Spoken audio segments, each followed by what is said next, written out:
make it look silly to try and make fun of me or something, go ahead. It's all there. Just sign up for the Patreon, guys. And of course, I got to shout out the Clips channel, the main channel, the home where most of you guys found this show, or find this show rather.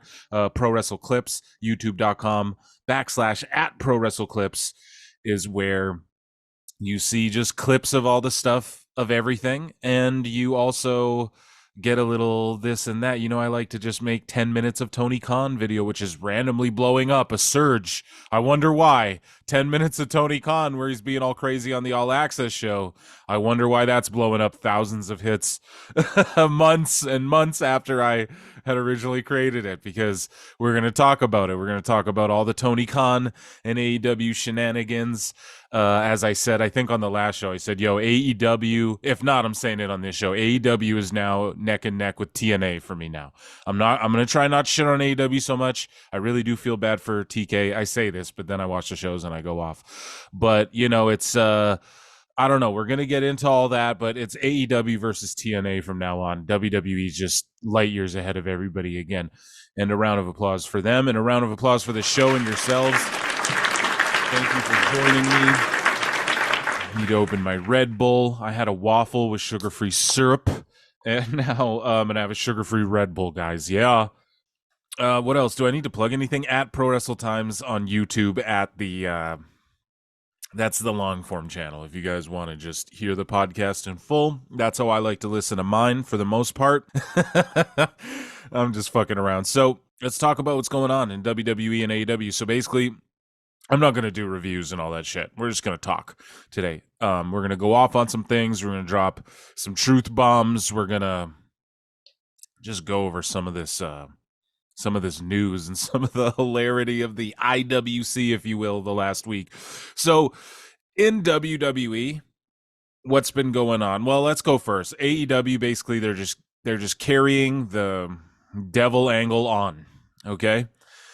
That is pretty much the crux of their main story. I think we saw the Acclaimed and Daddy Ass come back on Collision. Abaddon's getting more of a push. Sky Blue's flip-flopping between she just missed a Julia Hart like 2 weeks ago, and then now she's teaming up with Julia Hart to beat up Abaddon. I don't know. And then Tony Khan, we'll talk about it later with Ring of Honor. He introduced yet another title, and just I don't know. The ticket sales now, they are seeing a bit. It looks like they're having a bit of a bumpy in some of these markets. 5K, we're talking those. So it's not like, yo, fuck you. Like, they're drawing 5K a show. Great. This is what you got to be. 5 to 10K is a W for AEW. So I'm not going to shit on that. TV ratings, not so great. Final Battle, which we'll talk about a little more in depth with. I just got a list of, we're going to do this in order of my notes here, I guess, so I'm not all scrambled brain. But the show was what it was, but the attendance not the greatest. But we're seeing a spike. I think there's like 11K that are going to be in attendance to see Sting's last match at Final Revolution. We had Winter is Coming. I guess, winter came because it's just, I don't know. There was nothing incredible. You know what? I've been enjoying OVW. I've been watching their shows the night before Christmas Chaos and stuff. Now, there's a lot of hokey, cheesy shit in OVW, but they upload that shit to YouTube, and they're getting hits. They're making waves. So good for them. And I don't know. They're doing shit that it just feels like an old territory, like a real old indie. I don't know. I think that basically it's boiled down to like, the AEW fans, they're mostly WWE fans as well. But for the most part, like the people who are tuning in to watch it and stuff a lot of the time, but also you just got to accept it's a super indie, and that's what it's going to be. It's just going to be like the indie of all indie, and they're not meant to compete with WWE. They're meant to have this gentleman throw $1 billion. But I'm going to get mad at Tony Khan in a bit. But anyways, what's been going on in WWE? AJ Styles came back looking jackied as ever. Randy Orton's stuff is tremendous. So Randy Orton had this brilliant segment. So he RKO's Nick Aldis. I talk about it on the last show. He sold his ass off. And then for those of you who maybe didn't listen to the last show or didn't see SmackDown, you know, Aldis, they do this whole thing where Orton beats up the Bloodline, LA Knight runs out to save him, and Aldis and Adam Pearce are there trying to sign a deal. And you guys know, Orton RKO's Aldis. He sold his ass. I popped so hard on the last show. And so this week, or last week, whatever week, doesn't matter, happened recently. Dummy, yeah. Orton walks up with a check to Aldis. So he signs with SmackDown.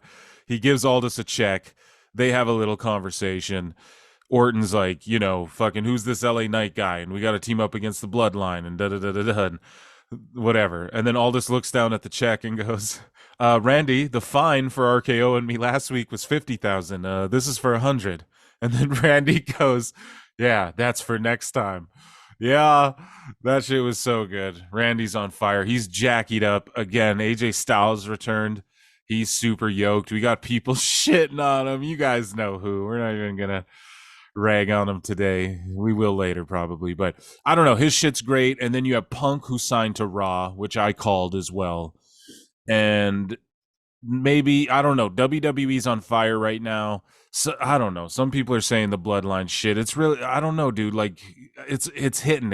And Roman came back last SmackDown. He's over like fucking Rover. This number should go crazy. I didn't check on it, but you know, the ratings should go pretty fucking bonkers for that right before Christmas too. I don't know. He did some shit with Randy. It kind of went viral of Randy like standing outside of the ring for 3 minutes while WWE went to commercial. And so they're just playing random music and the Bloodline standing there and Orton's just standing outside the ring. And it's like, dude, don't do that anymore, WWE. Like, pull a Tony Khan and pay for the commercial time or whatever. 5 minutes overlay.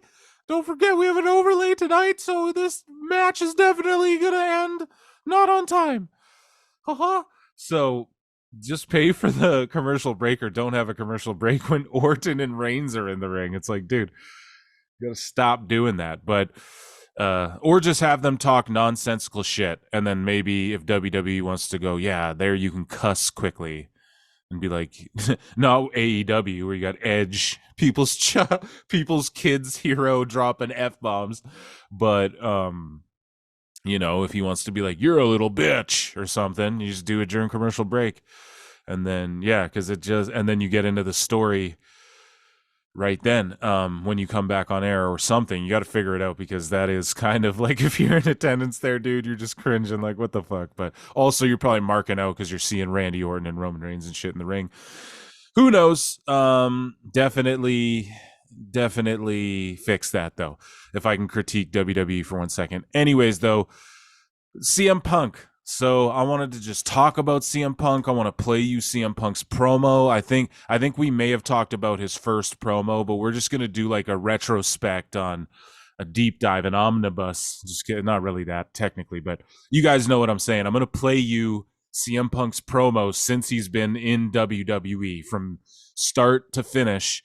And we're just going to talk about this. We're just going to talk about this shit. So his Raw promo, we talked about it on the show before. Let's just play it. I want to just play it for you guys. And let's just relive it together and mark out for a bit here. This is going to... Looks like hell froze over. Hell froze fucking over. They pop huge. And when I mean hell froze over, I mean... This is me standing in a WWE ring. Yeah. On Monday Night Raw with a live microphone in my hand. Yeah. I don't mean the fact that apparently a Blackhawks fan is universally loved inside the Predators barn. Ooh, you gotta throw that. I'm an Edmonton Oilers fan, so fuck all them. Okay, I'm sorry, I had to. You guys understand that. I gotta be me, right? And lately, I've been feeling a little bit more like myself ever since Saturday, which was a career highlight for me. I've been trying to come up with the words and the So this was Raw after following Survivor Series. I'm sure you all knew that, but I don't know. I'm just filling you in. language to explain to all of you exactly how I feel. And I've come to 2 words, and I'm afraid to say them, honestly. And it's not because they're not true. It's because I'm a little bit scared of how true they actually are. Sorry, Punk. And it's a little bit corny, and it's a little bit cheesy, and it's not going to sound like CM Punk. But I've changed. And once upon a time, an American dream taught me that as long as you speak from the heart, you cannot go wrong, because it is the truth. And this is the truth. It's right down the camera. I'm home.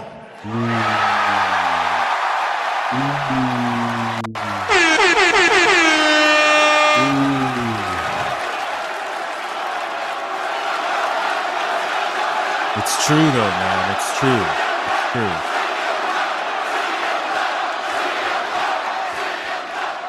I've come back to this familiar place, and I didn't know how I was going to react, and I didn't know how it was going to go, but it has made me feel like my old self, because this is where Punk, now here, sorry to pause it at it. This is where he's about to just drop more bombs, but he went home for a little bit. He went to that. This is what it was, right? This is what it was, right? He grew up in a ratty shack. He grew up. He made it out. This fucking little punk kid in Chicago. He made it out. Beautiful home. Fought on a big stage. Wrestled the Undertaker. WrestleMania. He did all this craziness, right?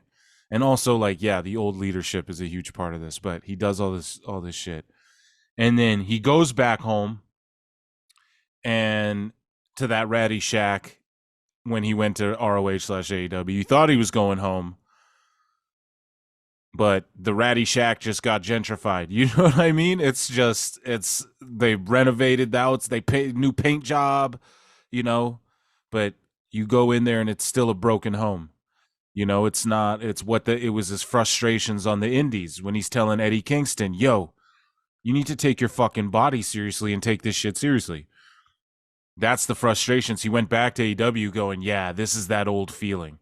But no, the old feeling was him in those indies on the hunt for WWE. I think, like, Cody was in the WWE system, so I don't know if he felt that. That's why when he went to the indies, and they're right, in order to love this place, as Dusty Rhodes said, in order to love WWE, you have to leave WWE in order to appreciate what it is, right? So Punk, you know, what the feeling he was missing was doing this crazy shit on the indies so he could get to the WWE. It wasn't being on the indies doing all that shit. That was the journey. That's the memories attached to that feeling. You know, it's like when you walk into a place and it smells like your fucking grandma's house. That's what's attached to those emotions that he was yearning for and what he was craving and missing from wrestling. Now, some of those itches were scratched when he went to AEW, but when he realized, like, God damn, this house ain't a home. Like, there's no daddy home. You know what I mean? Yeah. There ain't, like, this, you know, and he tried to make a difference, and then he got shitted on for it, when really he was doing AEW a fucking favor, dude. He was doing them a favor. And yeah, I don't know, he's home, and I believe that. And that's, if you've never worked a shitty job, or you've never come from a messed up home, or you've never fought with or been in love, if you've never been in love and lost, you don't understand what this man's talking about right now, and that's fine. But I don't know. And just look how good he looks. He looks all tanned and jacked. Yeah, you need a body, kid. He's not a body guy. He's a stick guy, but still, you gotta work out. We're gonna get you on that Triple H WrestleMania 18 regiment. Yeah, Dave Meltzer's gonna come and talk shit about me on Maury Povich and try and expose me for steroids, but I'm gonna beat the case. Yeet. I got Yeet back. Yeah. Shout out Stephen P. New. Sorry, Stephen P. New represented Punk in the AEW shit, and he represented the dude who sent a cease and desist to WWE for Yeet, but then he cut a deal which everyone said to do. He cut a deal, so he's like, yeah, everyone buy those shirts. So yeet. And shout out Stephen P. New, dude. He's doing big moves in the business this year. He had a crazy year. My old self, because this is where I belong. This is home, and I've been gone for 10 years, and over 10 years, you people never forgot me, even when maybe I wanted to forget me. No. And that's powerful. You are all powerful. Thank you, sir. Thank you, Punk. Thank you. A bunch of continents, countless countries, arenas all over the world, the people watching at home, the people in the building never stopped chanting my name. CM Punk. CM Punk. Dude, he's the man. He knows how to just get them in the palm of his hand. The voiceless found their voice, and I couldn't be more proud of you, and I heard you. And that's why I'm back, because I love you guys. I love you guys. I love you guys, and I've missed you guys, and I've missed all of this, and I wish I could say I never had to leave. But once upon a time, a wise man told me, for me to get everything I need out of this place, I'd have to leave and come back. Pardon me, I think I quoted Dusty as saying that earlier. I think I called Cody Dusty as well. I'm flying, guys. We're just doing the damn thing. No, but it was Paul Heyman who said that. Hate to say the wise man was right. But that's why I'm back, to get everything I need out of this place. I'm back for you, because you are home.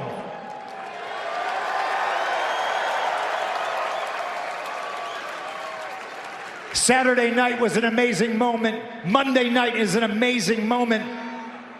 Try to have the words to explain to you how it feels, but in front of and behind the camera, it's been nothing but love.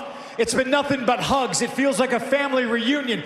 Everybody back there is happy to see me, and it's all smiles. A few people kissed me on the mouth. It's welcome back, welcome home. We've missed you. We're happy to see you. By the way, how's AJ? And ladies and gentlemen, I'm here to tell you, AJ is fabulous, and she sends her regards. How over is AJ still, dude? I hope everybody has welcomed me back with open arms. Come back. AJ Lee versus Mercedes Mone or some crazy shit. Oh shit. Well, almost everybody. People are like, who? Just kidding. Some people are afraid. We love Mercedes, bro. We're gonna talk about that later. They're afraid of the truth. They're afraid of what they don't understand, but I understand. Everything I've ever wanted has always been here. The competition here, week in and week out, competes to be the best in the world, but the best in the world has not been here for almost 10 years.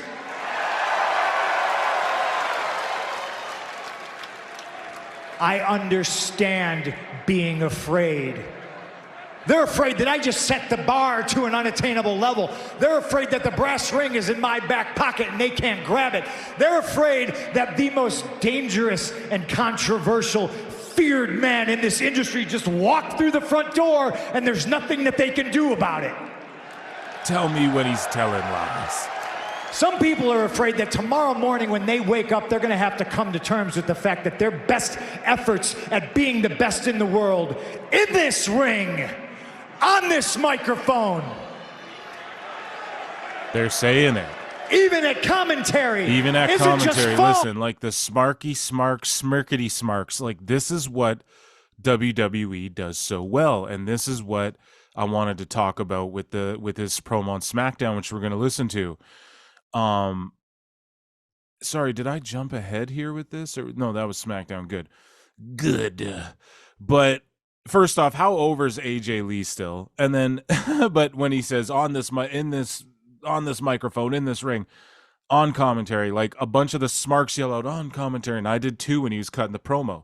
And the thing is like, that's a callback to his pipe bomb. We talked about it last show, but it's what they do so brilliant. 90% of all of his promos since he's been back are about WWE shit. And then there's like a little 10%. And I know the pipe bomb's WWE shit, but that really was all the indie marks were like, whoa, when he did that. So it's Yeah, he's alluding to that, and he does 90% WWE shit, and then he's got like 10% of his promo, 5% of it's gonna be some like shit for the smarky smarks, and that's what WWE just does overall. I've talked about it ad nauseum. The little X's in the background for the Survivor Series graphic, Nakamura dropping bars about Bray Wyatt with the lantern in the back. There was a lantern in the background. They're doing all the White Bunny shit, and then all of a sudden he returns. Like what they're doing is they're playing into the smarkiest of smark over analytical smart marks like me who watch all this wrestling shit, who are knowledgeable on virtually all wrestling shit, bar some maybe Joshi fucking promotions or something, and then but what they also do is they cater primarily though to the casual WWE fan, people who watch football and then switch over to Raw and switch back over to football primarily, but they still enjoy wrestling if there's nothing else on. Like those people can understand it. So, and we talked about the AEW fans after this promo got mad because, but it's a lie, because he didn't fucking cook AEW. Like they're mad he didn't diss them in this promo. And yeah, we're going to work along with the copium as we go through each promo here. Because the best in the world is back, and the best in the world is standing in the middle of the ring, live and in living color in Nashville, Tennessee, yes, sir. on a Monday night, and his name is CM Punk. Done, son. Looks dead in the can. Back. I'm not here to make friends. I'm here to make money. He knew it. You could tell by the look in his motherfucking face that there's some shit he wanted to say. Like you could just tell there's some shit he thought about saying, and then he just went with, "I'm not here to make friends. I'm here to make money." Bam, bam, bam, bam, bam. Where's my shit? I gotta drop him something, right? It's an explosion. Yeah. So that was. And then after Raw went off the air, he ran a victory lap around the ring. And when he makes his entrance now, if you guys notice, he just runs like a quick lap around the ring. And it's genius. So we talked about it last show. They're mad that he didn't diss them. So on SmackDown, he shows up. Now, we don't know. They list him during this week, which was last week, as a free agent. So he shows up on SmackDown to determine, like, to just cut a little. Am I going to fucking sign here? Am I going to sign? We'll listen to the promo together. But again, this was brilliant. And he opened up a little bit more with the AEW shit, tossed a couple barbs. Now, I may have said it on the show before, but I think it's really fucked up if you guys don't follow me at prowrestletimes on X and everywhere else on social media. It's fucked up that Punk and these guys like Cody and these guys are wrapped up under such tight NDAs that they can't say shit. Now, people don't really get how NDAs work. Now, as someone who's worked with them in the past, it's like, okay, people think like, oh, you sign an NDA and then you can't, if people are doing like illegal shit, you can't, like, no, if someone's doing illegal shit, that foregoes like most NDAs, I'm sure maybe like, I don't know. I never mind. I don't even want to say. I was going to say like maybe like people way up there can, maybe they're into some super weird shit where their NDAs are like impenetrable. Possibly, but I don't know if you for the conspirators out there. But it's someone's like murdering someone that the fucking NDA's in the toilet. As far as that's concerned, that specific thing, maybe. Speaking about other things, not so much, but yeah, so these NDAs, like, it's not like he can't say shit, and it's not like Tony Khan can't say shit. Tony Khan took a live microphone, went in Chicago and said shit about the Punk situation. But with that being said, he keeps people under tight knit, these NDAs, and you can tell that's what it is. But obviously, like someone like Big Swole, she's like, shit, Tony would be smoking on my weed and shit. So I don't know, like, did she breach there, I don't know if he really cares or if it's really that tightly knit. I just think, like, Cody and Punk realize that taking the high road is the better way to go. And I think they also all realize that Tony Khan really, truly means no harm. He's just in over his head. That's all. And It's fine. I guess. I've always said it. If I had $1 billion, I'd throw it at wrestling too. I'd give it to the boys. If I just had an extra, hey, I can just throw, 500 million to $1 billion into the wrestling industry. Let's see what happens. I would do it. But I would also personally, I would hire people who knew what they were doing better than me in areas I didn't know what the fuck I was doing, which we'll talk about in a bit with where Tony Khan's at. With his final battle press conference. That shit was crazy. But anyways, here's the SmackDown CM Punk promo. Tribute to the troops. One of my favorite shows every year. I don't know. Like, shout out the fucking troops, man. I'm Canadian, but like when America goes to war, Canada goes to war. Like, that's the deal, right? That's why we have healthcare, because y'all have a military. Legit. So, anyways, the crowd's going nuts. He's in the ring. And people go, oh, it's mostly military people. And what does that mean? They're stupid and they don't know what's going on. What do you, like, what the fuck does that even mean, dude? They're I don't know. And not only that, they invited troops who are home right now, and it's like I just don't get, troops probably don't watch football and wrestling and MMA and shit. What the fuck? Kind of dumb. This is the cope when he brings up the AEW shit and nobody knows about it. Oh, it's mostly troops. Really? Because it doesn't look like mostly troops. It looks like mostly maybe 50-50.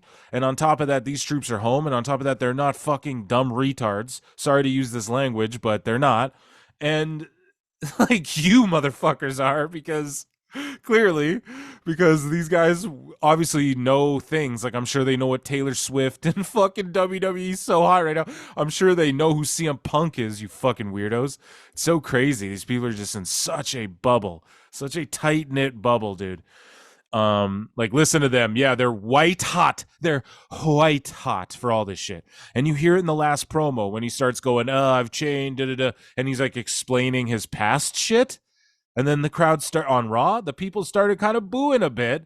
And they're not booing Punk, but they just don't change, Punk. We don't need you. No, we need you to change as far as like, don't just go smacking people, but we never thought you would ever smack anyone in WWE. You're only smacking these fucking kids because they weren't fucking smacked the way you guys were smacked on the come up. Oh, that's a beautiful. Okay, but these guys are changing people's lives, dude, in WWE as far as there's millions of fucking people, dude, all around the world. WWE put up a poll. What was the match of the year? Gunther, Sheamus, and fucking what's his face at Drew McIntyre at WrestleMania, or Roman versus Cody or some shit, and they all voted for the Roman match. And then these AIR Gold at AIR Gold. Hey, you fucking shill. You're just a shill, dude. You're just a shill. It's crazy, Don't stop fucking projecting these mentally ill. I swear these kids are 13, dude. Never been laid for sure. Anyways, though, AIR Gold, though, he's posting, or one of these fucking accounts, they're posting about, this just shows you how smart WWE fans are, because most people voted the Roman match, and it's just like, it's such a narrow, it's like, yeah, dude, WWE has like millions of fans in India and shit. Do you know what I'm saying? Like, they have fans all over the world who, some of them, they don't understand. There's a video of these kids in, like, I want to say India or like an African country or something, and they did the whole bloodline setup, dude. Like, they all dress like the bloodline, and they're all the way like across the globe. I'm not dissing AEW by like, okay, London, they did a big show, but I'm just saying, like, there's whole markets outside of your bubble. And even though they might not be big markets as far as like buying tickets to shows, these markets are huge for like social media and stuff like that. And they don't know, like, they like Roman and shit. Like, to them, that's what gets across to them. And they're just so ignorant, man. These people are so fucking ignorant, and they think because Dave Meltzer, which we're going to talk about in a bit, posted some fucking fake thing about, the WWE fans are less intelligent and have less money than AEW fans on average. What the fuck kind of stupid shit is that? Like, dude, there's way more WWE fans. Period, man. Like, it's just fucking insane. And all that stuff, we're gonna talk about it later, but it's just basically some bullshit going like Fox bad, TNT good, you know. But either way, we'll get into that later because I gotta go off on all that. But Dave posted that so people think like, oh, you have to like a Gunther and Sheamus more than a Roman match, or else you're dumb and you're dumb and you don't like wrestling and shit. This is this elitist gatekeepy mentality that at least WWE fans, for the most part, can criticize, dude. Like, I criticize this shit when it warrants it. I started the show going, dude, Randy Orton can't just be standing outside the fucking ring. That's embarrassing. Like, for 3 minutes during commercial, right? So I don't know. It's I've always say good for me, not for thee. I always botch the fucking line when I say it too. Dummy, yeah. Dummy, yeah. Anyway, SmackDown's promo. I've got good news, ladies and gentlemen. It's the top of the 9 o'clock hour. And hell that froze means over. Shit. I'm not the end of the show. I'm not going to get my time cut. You want to chant? You go ahead and chant.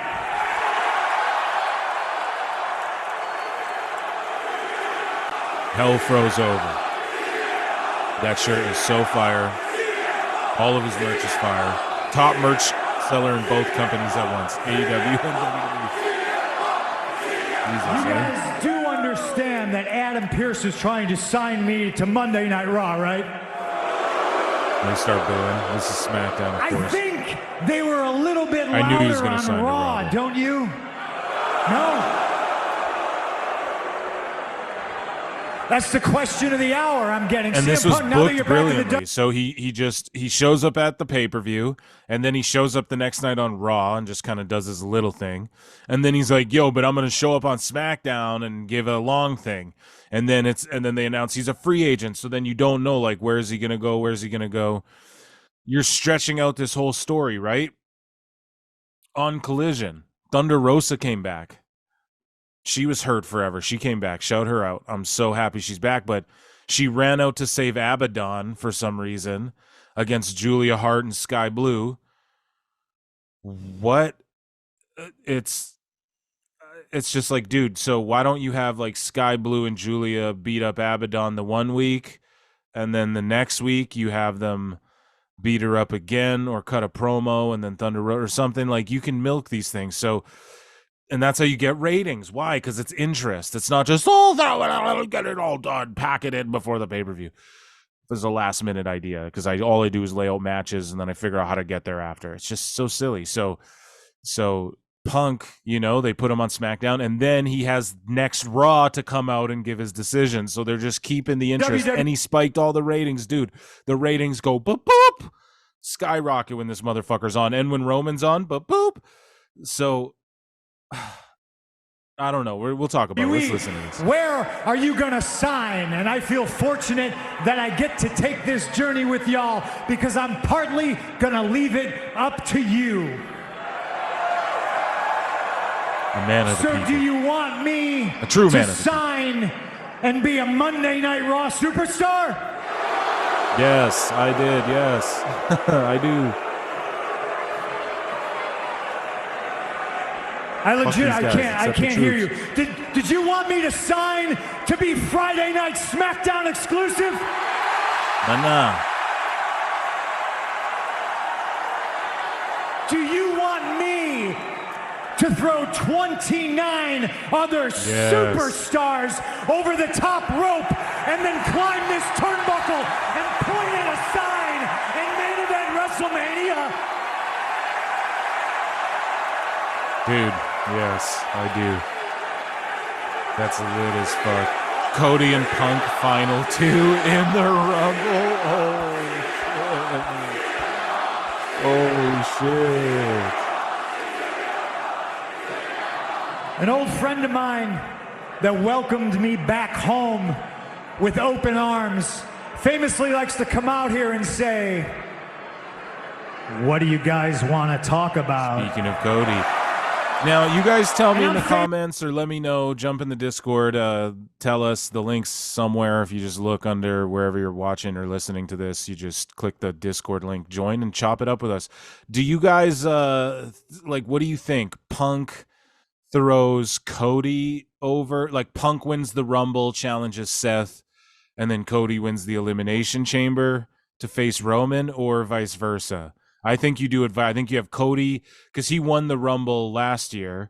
So you have him be like one of the few guys to go back to back with that again, right? They're setting all these records again and making new history, right? Because think about in 50 years from now, they'd have new history with Endeavor. This was a pivotal moment in the history of pro wrestling, Just think about it, guys. So anyways, you have Cody win back-to-back again. Maybe this time you have him do a number one and then back-to-back win even. Like he comes out number 1 or 2 and Iron Man's it. Or you don't have to do that because maybe that's a little cheesy. But I think you have Cody throw Punk over and then Punk go like, listen, my whatever.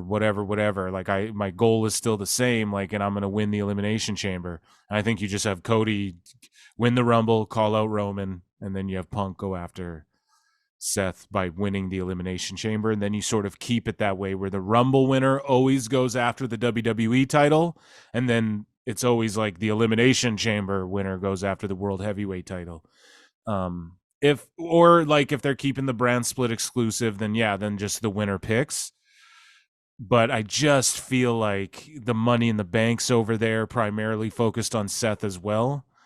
So I had another epiphany thinking, because I always said Solo's going to be the one to dethrone Roman, but also Damian Priest could somehow, like, out of nowhere swerve us, get involved in the Roman match with Cody, and then that's how Cody gets the win or something. I don't know. And then we see, like, Bloodline go after Judgment Day or something. I don't know. Maybe that's too convoluted, but I don't want Roman to lose this bit. Like, I want him to reign for fucking ever till WrestleMania 45, but I feel like they're going to take it off of talking. Anyways, I'm just fantasy mark booking.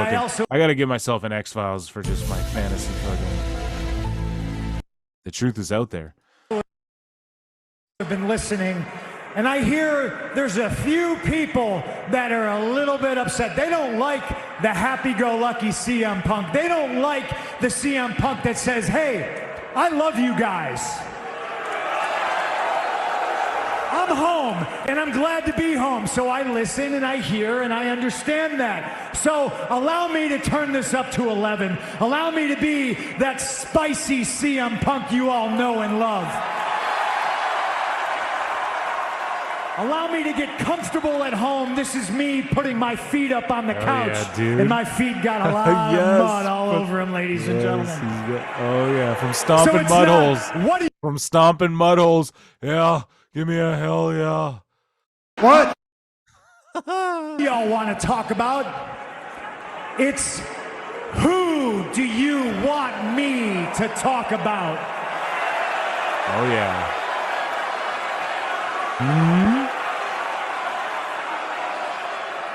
People are captivated. Do you see the smile on those fucking gorgeous women's faces in the front row? Like, this is what I'm talking about, man. Superstar time, guys. Like, AEW, man. Y'all had the fucking chance, man. Y'all had the fucking chance, dude. You had it all right there. I could tell, too, when Cody was talking. Dude, that's why I fell in love, and they don't realize that's why so many people fell in love with AEW, was because of what Cody was doing and what he was talking about the company would be and what he visioned it to be, dude. Okay, what he was spitting was what we all saw it being. And then when we all realized, like, what Tony Khan's vision was, and it was just basically, let's revive ROH. Oh, now ROH is for sale, let me buy ROH. So now he owns it, and like he's all on TV on the ROH TV or the ROH app or whatever the fuck it's on. And I don't know, man. I don't know, dude. We got to and then like the way they just discuss ROH and AEW like it's interchangeable. Like, what a like if you watch the broadcast Final Battle, when ROH, when he does the ROH press conference, he's talking about we're always under attack as AEW. We're going to talk about it later. They're interchangeable. He fucked up, man. You fucked up. You might as well call this shit AEW/ROH Impact Wrestling, you know, like, or whatever. Like, you might as well, because you fucked it. And yeah, dude, they had a chance to do an like, the move was always, and let me X-Files myself, ROH invasion.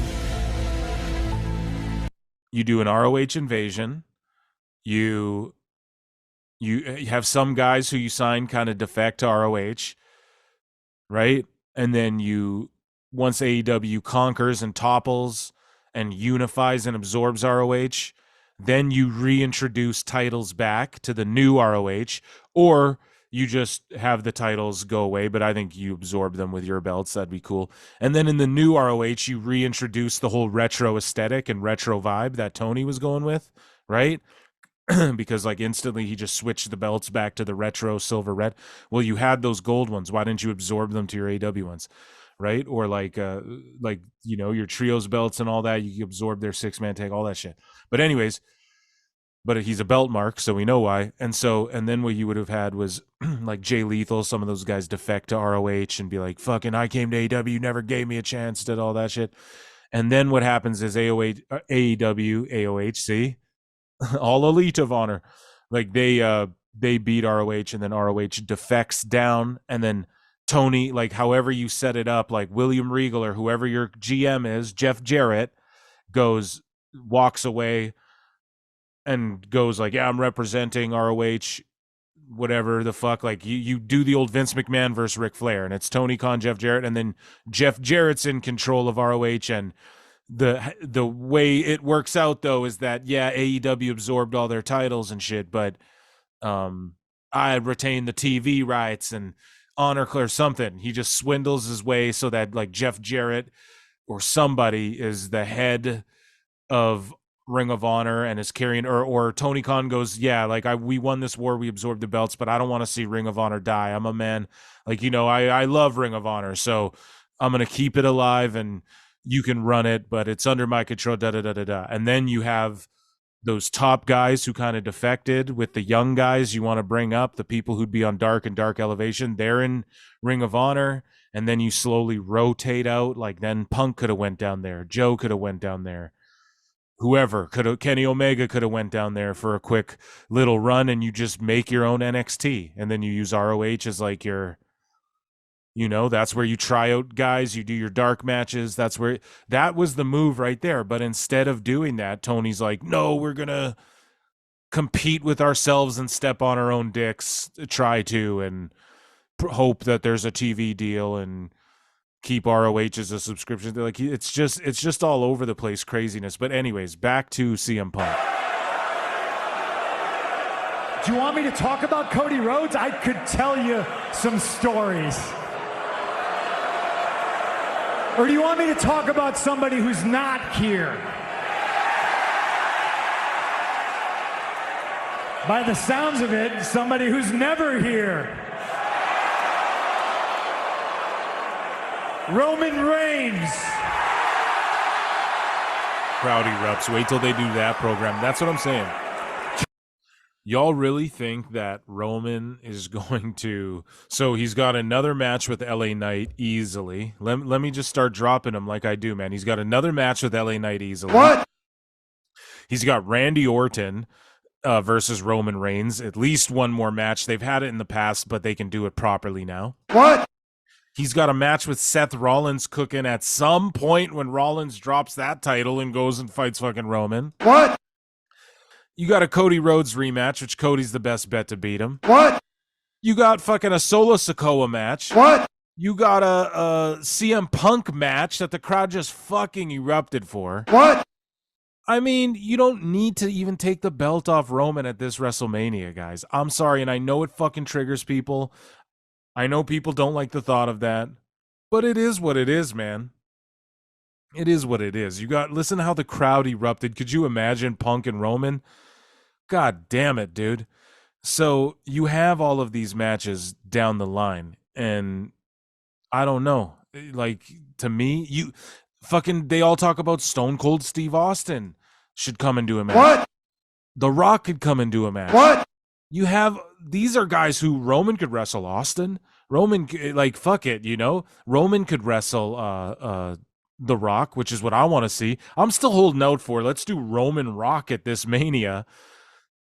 Like, I don't know, if The Rock came back and he shock beat Punk and Cody, people maybe would boo-boo, but I want to see it, man. I want to see Rock and Roman. I don't give a fuck. Like, I'm talking big money moves, dude. I don't give a fuck about, like, now, would they make a good story out of it? I don't know. That's what I care about, right? So, but I'm just saying, like, just listen to the pop for Punk. Tribal Roman Chief, possibility. I acknowledge you.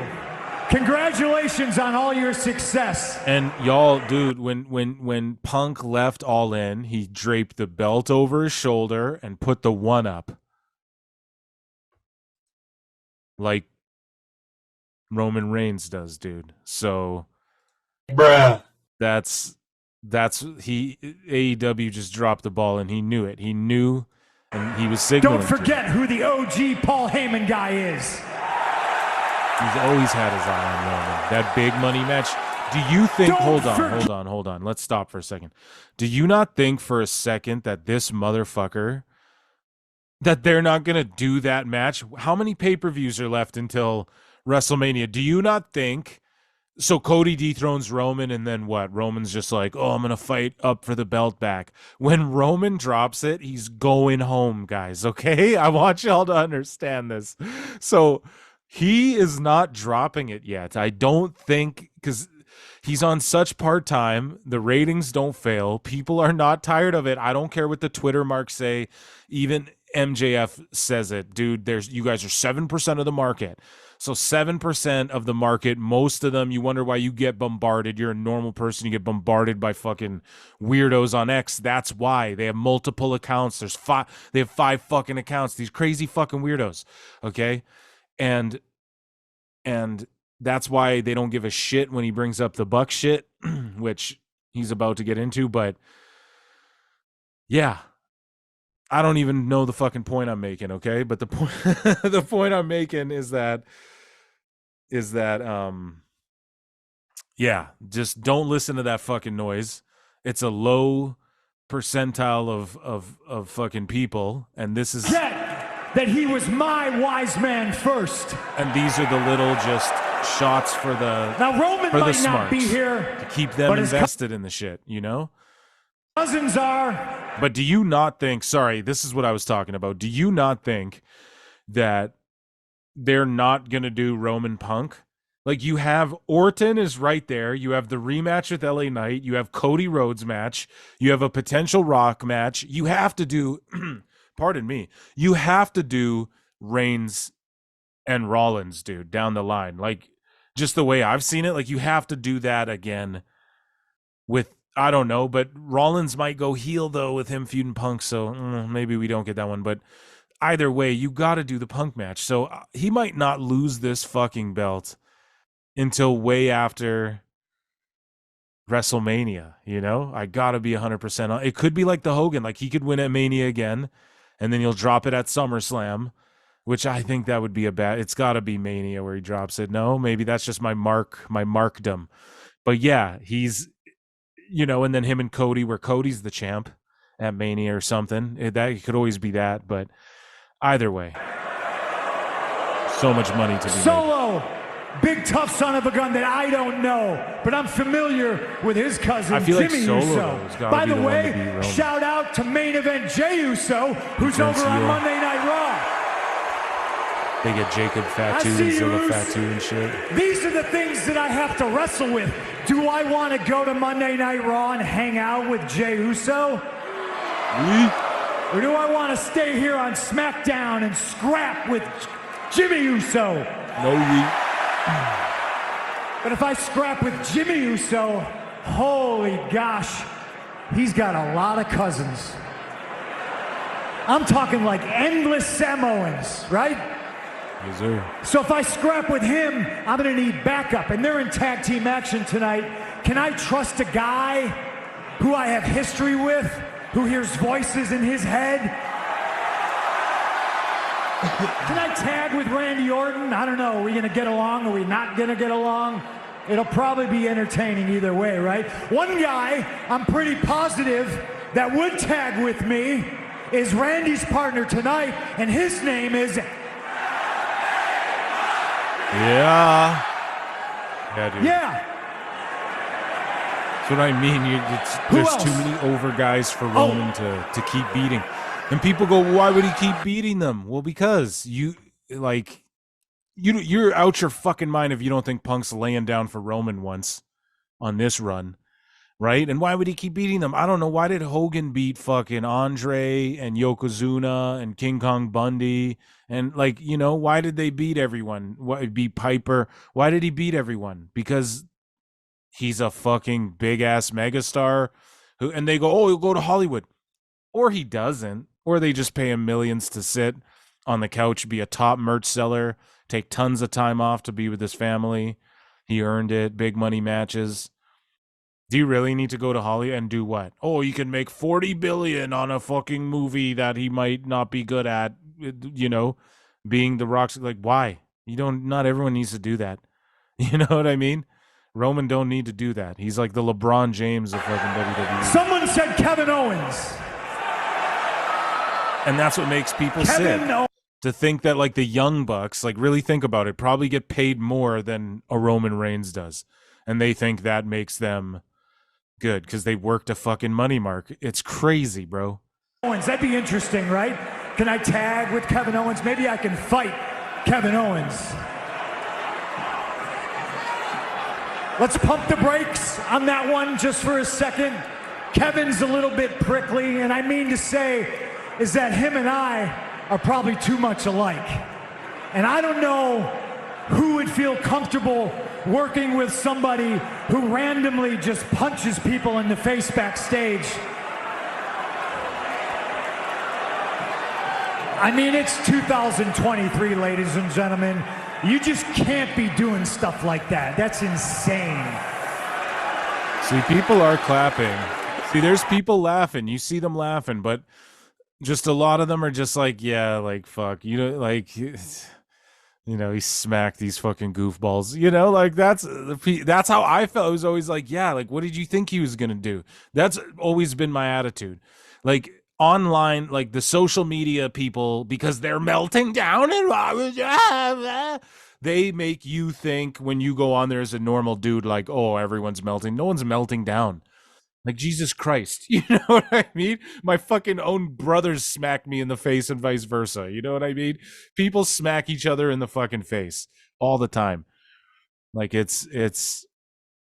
It's just what did you think he was going to do? Have you ever just barged in someone's fucking room when they're pissed off and tired and angry? Have you ever done that?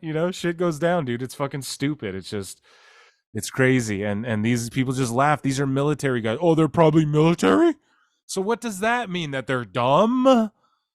No, it means they're not bitches and they don't care about that bitch shit that happened in fucking whatever league that no one fucking watches, right? And I'm not trying to be shitty, but it's what it is, dude. It's what the fuck it is. I watch it, so I'm not shitting. I'm not shitting on myself, right? It's self-deprecating, but it's the truth. It's just reality, right? Got to operate in the truth. So,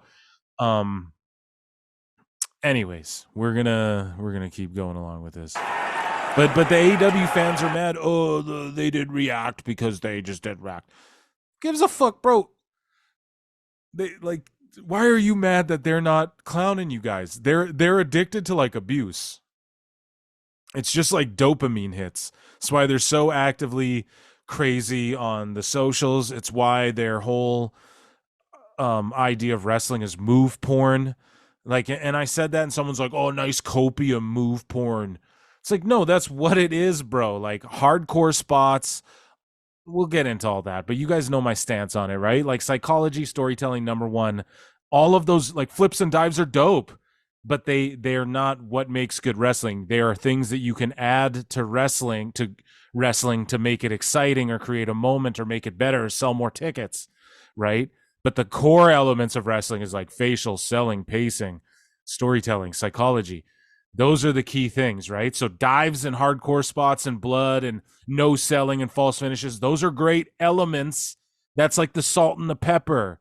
and the oregano. You know, you throw that shit in there and it can accentuate or highlight or sell some extra tickets or fucking draw a number or do an angle or create a story.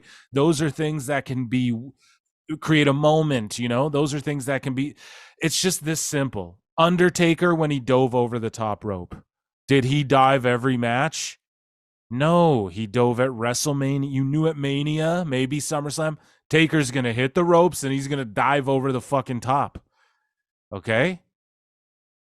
Roman might do that at Mania as well. Okay? You don't do it all the fucking time. That's what I would always say about Hangman at the start of AEW. Dude, Hangman's great, but he's just got to not do that moonsault to the outside every match. It makes it not special. He should just save it for those big matches. That's how you be an alternative to WWE while still taking the things about wrestling that make WWE work. Like, there's a reason WWE's on fire and works. Oh, there's just all these dumb... Really? Like, if we go play fucking Who Wants to Be a Millionaire and I ask the audience and fucking 80% of the audience is saying the answer's D and fucking, you know, the other 15 are saying it's A and 5% are saying it's C, I'm probably gonna pick D, right, guys? Now, that's not to say, oh, if 100 people jump off a cliff, then whatever, but it's this notion of, oh, just because they sell the most doesn't mean it's the best. Yeah, your friend is the best cook ever. Gordon Ramsay's the shits, and your friend at home's a better cook who just cooks at home and doesn't travel the world and get his palate. It's because he's not number one. Yeah. Like, Lil Wayne isn't the greatest rapper of all time. It's just your buddy down the way is, because just no one's heard him yet. Like, what the fuck does that even mean? Yes, McDonald's doesn't make good, affordable food. They're not the best at making good food that's, like, very passable, that clearly the general population enjoys, right? And it's affordable enough to where people, you know, billions of people go there a day and they're not, like, robbed out of pocket, robbed blind eating there. That is... McDonald's doesn't do that? Is that what you're saying? No, it's the best product that's affordable. WWE is the best wrestling product that's consumable for a reason, guys, okay? Come on.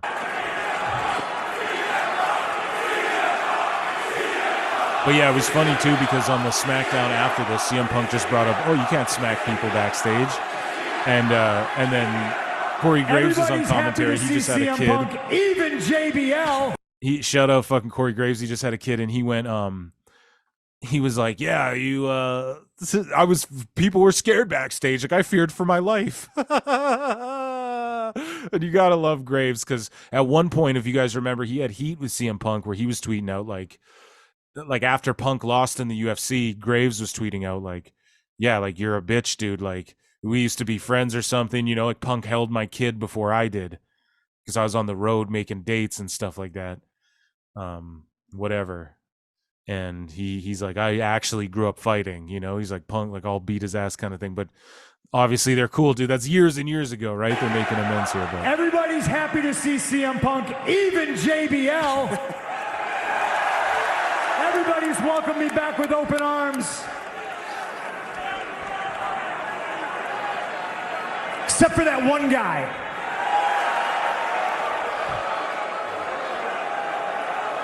There's always that one bad apple that spoils the bunch, am I right? But I'm not going to put any stock in anything he has to say, and it's not because of his whiny voice. It's because he's not even the man in his own household. Oh, shit. Oh, shit. They're chanting, they're singing his shit. That's how over everyone is, dude. It's about all he's got is that song. Keep it up.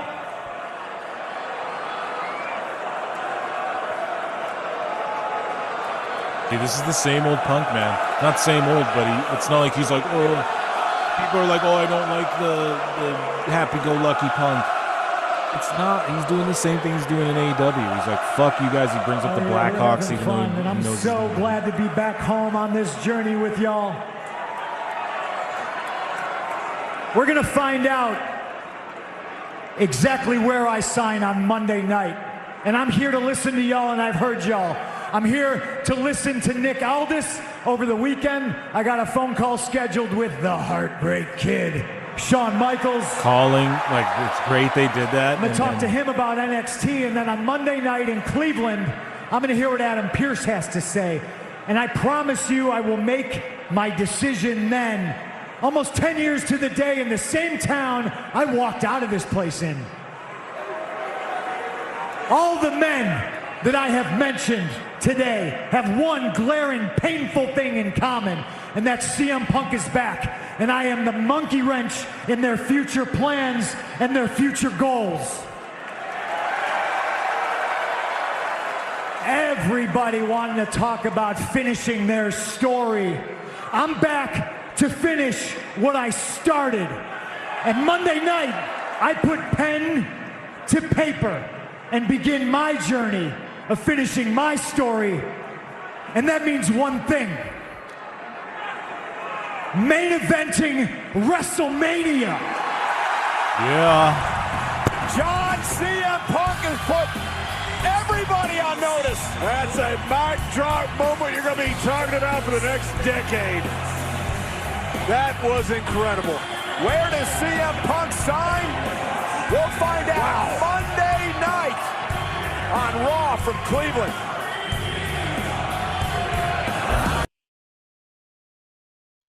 So that's just money in the fucking bank. Dropped bombs. We'll hit him. I mean, what more can you do or say with that? So that's money, money, money. So he alluded to there, yeah, where, like, I'm going to go talk to the Heartbreak Kid on the phone. Well, nah, he doesn't just show up on the phone. He shows up. Now, people were talking shit about Punk and saying, what the fuck was this promo with HBK? So it's like 2 minutes long. I'm going to play it here. Crowd erupts for him.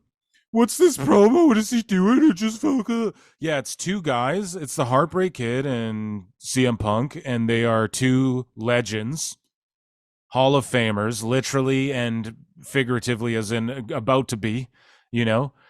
And, you know, they're over as fuck. This is when you're allowed to go out there and freestyle. Tony just lets everyone go out there and freestyle. This is when you're allowed to go out there and freestyle in WWE, when you're over like Rover.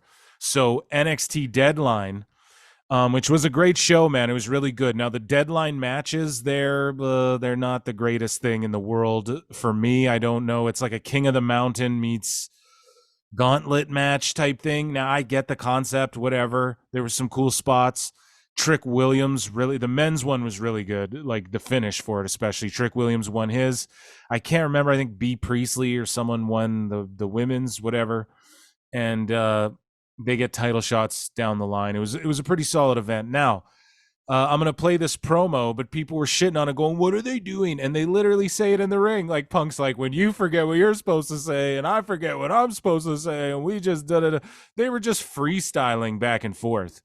You know what I mean? And they were just having fun, and you can tell Punk showed up last minute, and he's wearing a Calgary Hitmen sweater. Yeah.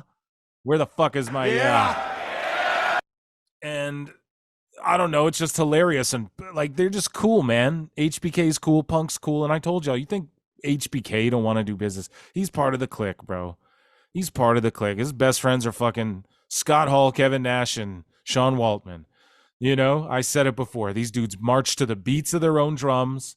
They walked in and out of companies, changed shit, smacked people. They did all that shit, okay? So it's not like HBK is like, oh, yeah, work with the guy. So CM Punk, I think this is true. He surprised them, showed up because he also surprised everyone, and he's been a good boy, and he surprised everybody by showing up to the PC and working with kids, and you see the pictures all over, and then the AEW marks because Punk's taking pictures with Lola Vice and Roxanne Perez and Cora Jade. Oh, he's cheating on AJ. He's cheating on AJ. That's what these fucking no pussy weirdos are now saying. Like, they're just mad, reaching for straws, doing anything they can to try and diminish this guy's return and what he contributes to the pro wrestling business. So anyways, let's listen to this weird, awkward promo, but it got over. I was just laughing. Like, I didn't expect Punk to be there when I threw the show on, so I was super excited for it. And yeah. Sorry, I didn't mean to step all over your gimmick. Do you want to tell everybody to suck it now? Or is that, we don't do that anymore? Hell, I forgot. Look at us. Who'd have thought, huh? Me and you. I just want to tell you something. Nice hoodie. Oh. Yeah, I forgot my HBK merch. Sorry. That hurts. That hurts, young man. No! You guys made up. No, he's wearing a Bret Hart. I made up with Triple H. It's not even a Calgary Hitman hoodie. It's a fucking Bret Hart. Anything is possible, baby. Anything is possible. I got good news and bad news, if I may, real quick. Do you want the good news? What was that? Like, they literally forgot what they were going to say. And so they're just riffing together. The crowd's hot. It is what it is, man. They're over. This is what called being over is, folks. The brilliant thing about you forgetting everything you're supposed to say and me forgetting everything I'm supposed to say is I get to do this. I'm backstage. Quite a few people come up to me and they say things like, I grew up watching you. And they take selfies with me, and now I get to do it with you because I grew up watching you. That's a beautiful thing. I missed my flight today, and I owe you a phone call. I thought I'd come in person and talk to you because the big question is CM Punk going to be on SmackDown or is CM Punk going to be on Raw?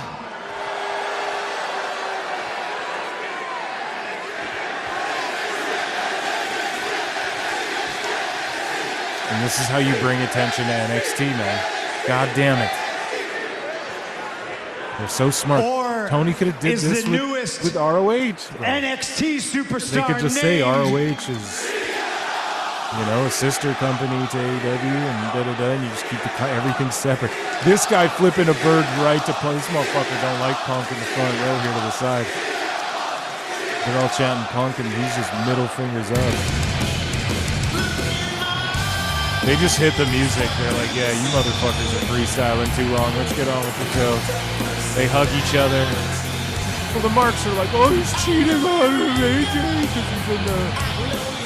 Look at how HBK's embracing him and talking in his ear and telling him, like, bro, it's so, like, whatever he's telling him is some game right there.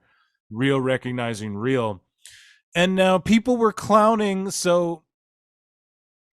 here I'm gonna read some notes that I have here / it will jog my memory of what I want to say here. So basically, just to summate where we're at here, CM Punk's promos on Raw, SmackDown, NXT spiked ratings insanely. He shows up at Deadline. He's at the PC with NXT kids working.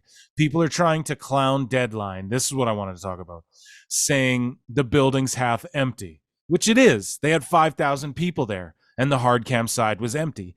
Fucking WWE Real One, you guys know this motherfucker, WWE Real One, posted about the day before. He said, stop posting the hard cam side of AEW on Collision. Stop doing it, man. It's just feeding to the trolls. You know what it does. Stop doing it. So he says stop doing it. Then literally one day after, when the same can be applied to NXT. Also, AEW, dude, they have to, the hard cam side is empty every time.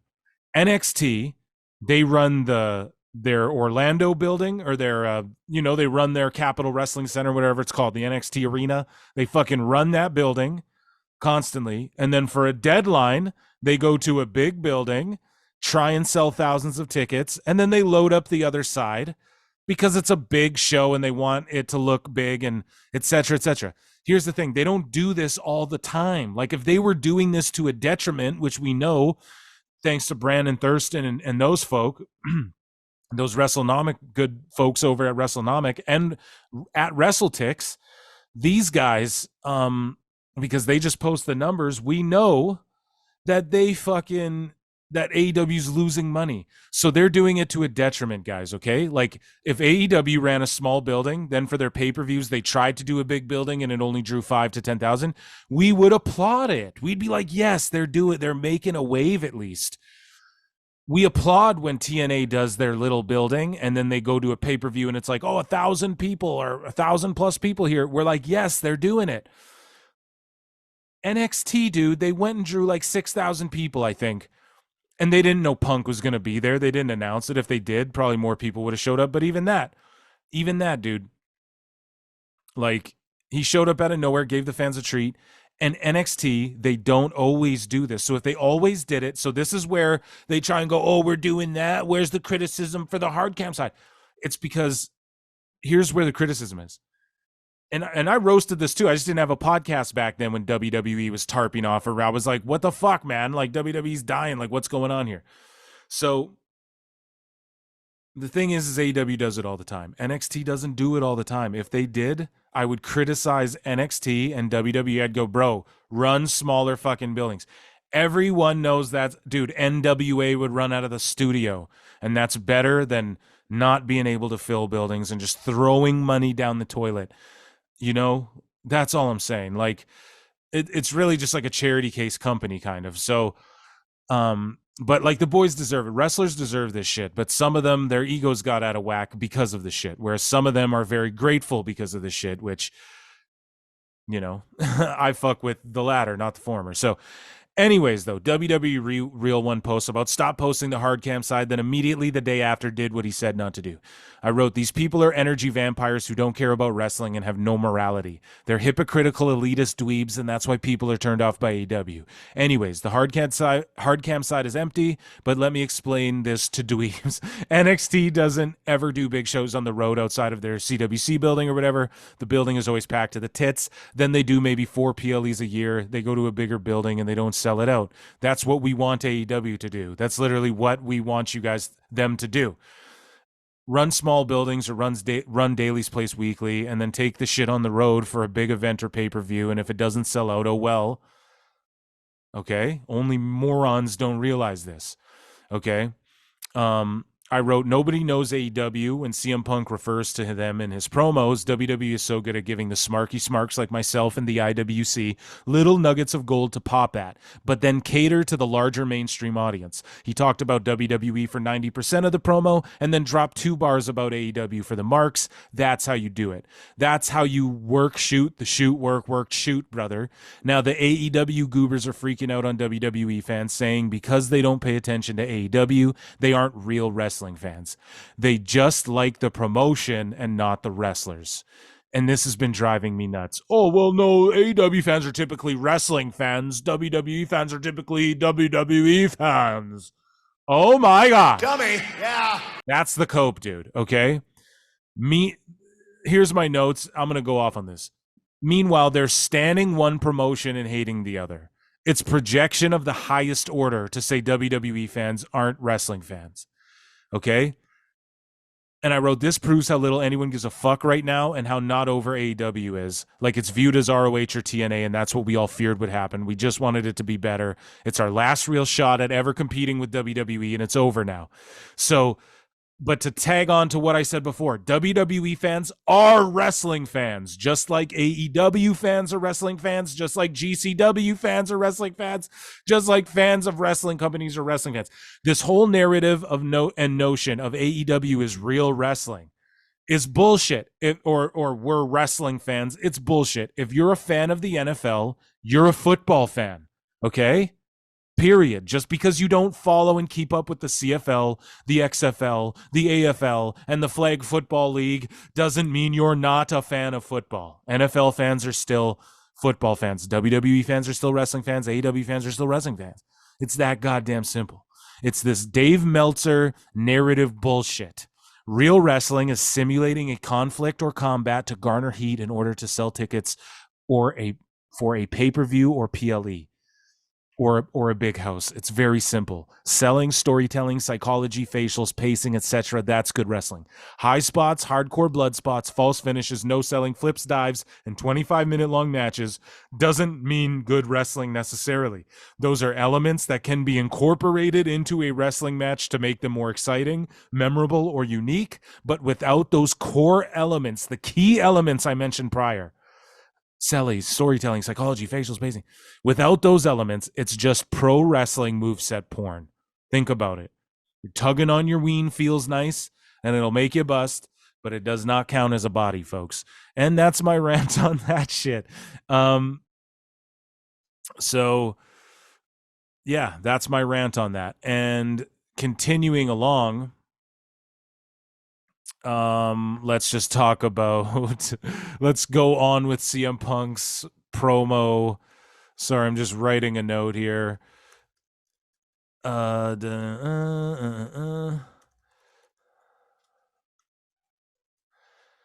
Okay, so let's move along with CM Punk and his feud with Seth Rollins now. So I wanted to break that up because now we're really getting into the meat and the potatoes. Now we're really getting into what CM Punk is going to be doing with his time in WWE, obviously the Seth thing. So here's the full promo. I wish you guys could watch. Maybe I'll do a little visual element with this clip. I don't know. Probably not, dummies. Yeah. But here's Punk and Seth. And they're faced off. And the crowd's going, holy shit. So Seth interrupted Punk's promo. And the crowd's just going, holy shit. Holy shit. Like they're losing it.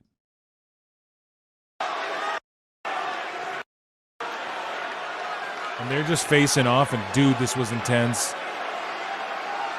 And Punk signed with Raw, so he agrees with Adam Pearce. Pearce is in the ring.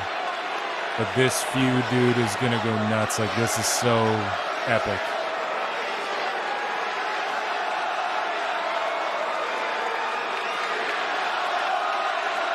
And after one of Punk's promos, he faked like he fucking threw a baseball and knocked it out of the park, I think, after SmackDown, and he did, and he has been. This shit has been phenomenal.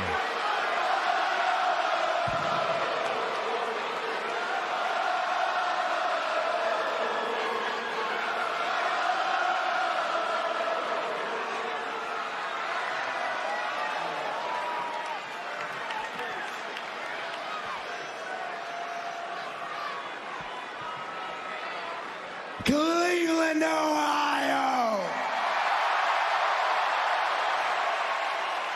CM Punk. Welcome to Monday Night Rollins.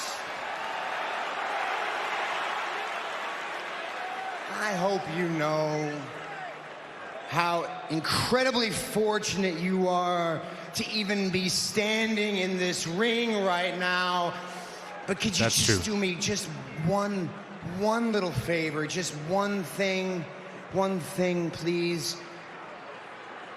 Don't you dare call this place your home.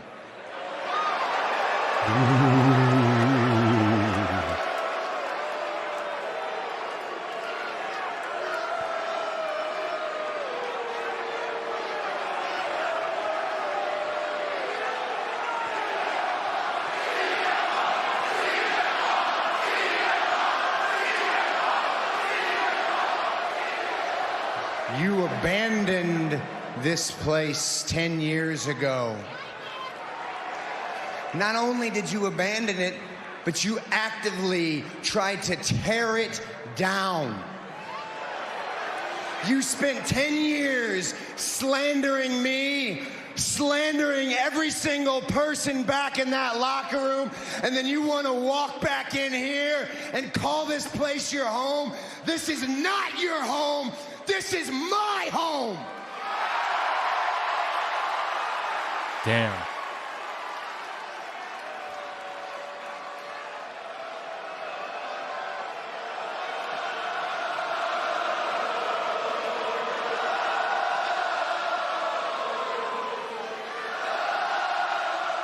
I've been here.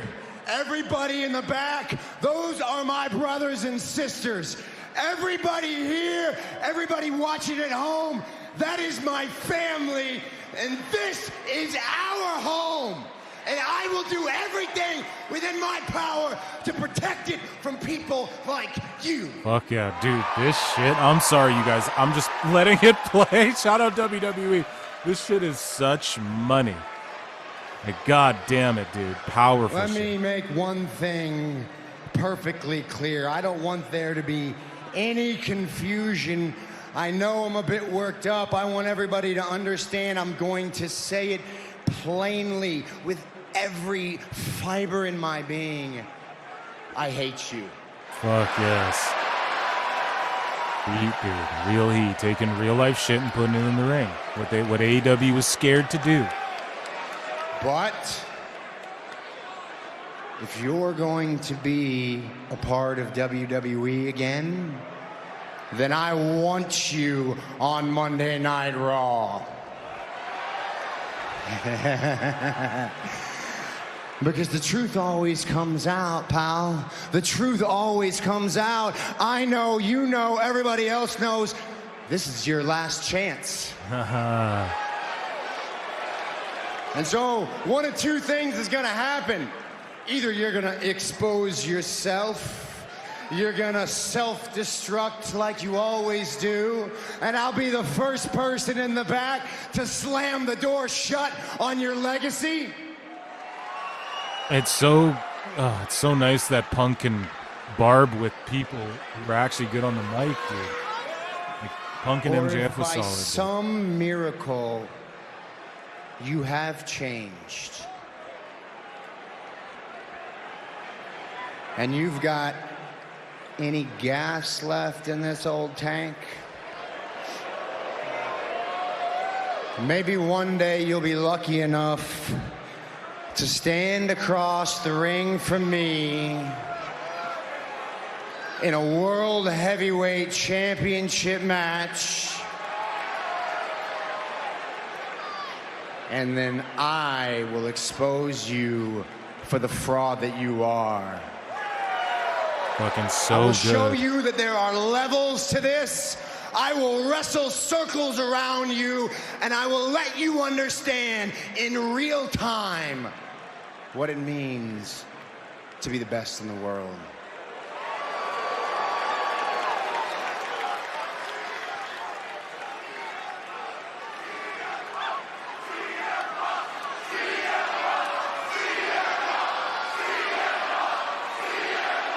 They like Punk, man.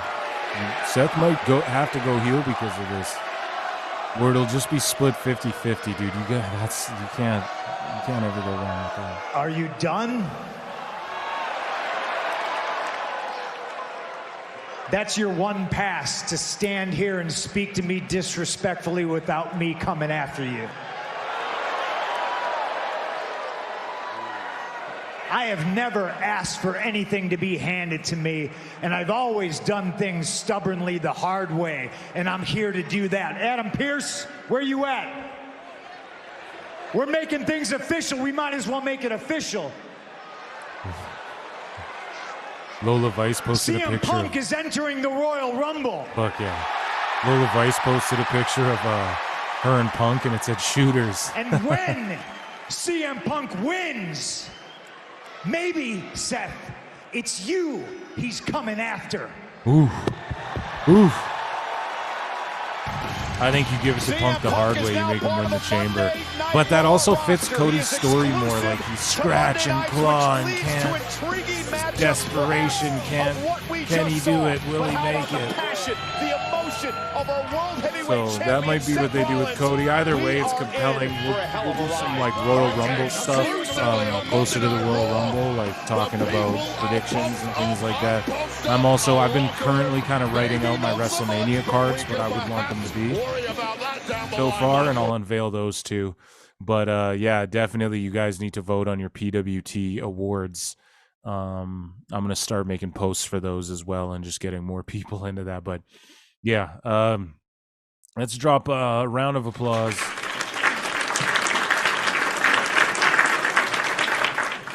And we will for CM Punk, because the man is money. The man is money. You cannot be mad at the man. But of course, people are trying to find reasons to be, but there's a bunch of dummies, man. They're just a bunch of goddamn dummies. So let's move along from the CM Punk stuff and yeah, get into the next bit of the show here. I'm not going to really review wrestling. I'm just going to talk about cool shit, and I got it in no real particular order here, but it's how we're going to do it. So moving along, speaking about WWE and how over everybody is and just how they have star after star after star after star. And the gentleman just so happens to be trending right now too. What are the odds? Yeah. Let me give myself a fucking yeah for that. So I don't know if these are news or headlines. I don't know, but this is a little X-Files, I guess. Okada is coming to TNA, and he's going to face, I think, Will Ospreay or someone else. I think he's teaming with Ospreay or some shit. I don't remember. Sorry, TNA Wrestling. They had their last show, which was called Final Resolution, and it was a great show for their send-off, the last ever Impact show, rather. And now in 2024, they are going to be TNA Wrestling again, and I think their next couple of shows are taped, or they're just like holiday highlight shows. You know, they did that at Thanksgiving as well, giving the boys some time off. Yeah. And so Okada, though, Kazuchika Okada, he's coming to TNA, and I don't know, man, you see the usual suspects saying he's not gonna go to WWE, but he ain't, like, it would just be obvious if he was going to AEW. We would just know. It would just be Meltzer would stooge. Yeah, I think he's looking at AEW. Meltzer would just stooge it.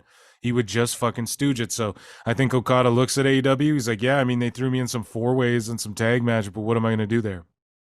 And I think he looks at WWE, and I've been trying to will it into existence. He's the guy who should beat Gunther at this WrestleMania 40. They just have him debut as an open challenge. You know, Gunther goes out there. I open challenge any internet. I know people are saying, oh, it should be Brock versus Gunther. Why do you guys want to see that? Like, do you think Brock's going to let Gunther chop the shit out of him? And do you think Gunther's going to be able to throw Brock out? Oh, it's a big meat match. I get it. That's like a world title match, though. Wait till Gunther gets the world heavyweight title or something, because, you know, my whole thing is like, if Gunther goes out there and says, an international superstar, like an open challenge, no one's beat me, you know, then you make a moment where Okada debuts and it could explode the same way, like out of nowhere when AJ debuted, or when Punk came back, or out of nowhere when Cody faced Seth. You have the opportunity to do something similar, and then that's how Gunther loses. Like, the last person he's expecting is to because what does he do? He fights Brock and beats Brock. Maybe that would be cool. That would be cool. But the thing is what if Brock beats him? Like, you know, Gunther can study Brock. It could be Brock out of nowhere, and it takes Gunther off guard. But I think just like someone who's not from WWE is the smartest idea, because it's like, then he wouldn't even know he would have had to prepare for that in an open challenge. Like, in an open challenge, he's going to prepare for everyone who's on the roster, and anyone, you know, that's Gunther's style.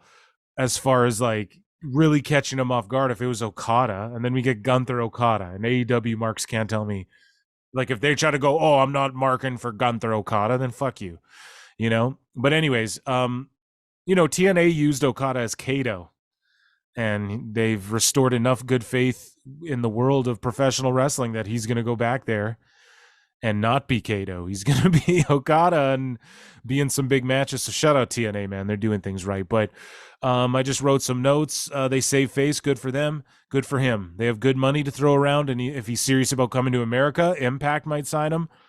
Or if I'm him, dude, WWE, especially with how they're booking Shinsuke now. So I wrote, Tony Khan ravaged TNA and NJPW and buried all their guys. He's doing the same thing to CMLL and AAA right now. WWE is teasing chaos in Nakamura's promos, and Nakamura saying, I'll bring chaos to you, etc.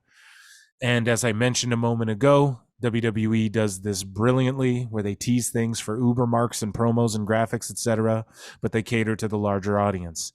Chaos is Okada's faction in New Japan Pro Wrestling, and so I'm on the train that they're trying to lure him over, at least, or teasing that it could possibly happen. I could see him doing some TNA dates and one-offs, maybe even a one-off for AEW quick. But I just see him showing up in WWE out of nowhere. Why not give him the Gunther IC title match at Mania? That's the way to do it, folks. Speaking of people coming back to WWE, I guess I should, let me hit a fucking news story, we're basically dropping headlines here. So Mercedes Mone, aka Sasha Banks, is almost certainly coming back to WWE, according to every dirt sheet, who's typically always wrong. But again, their write about AEW shit because AEW divulges shit in them.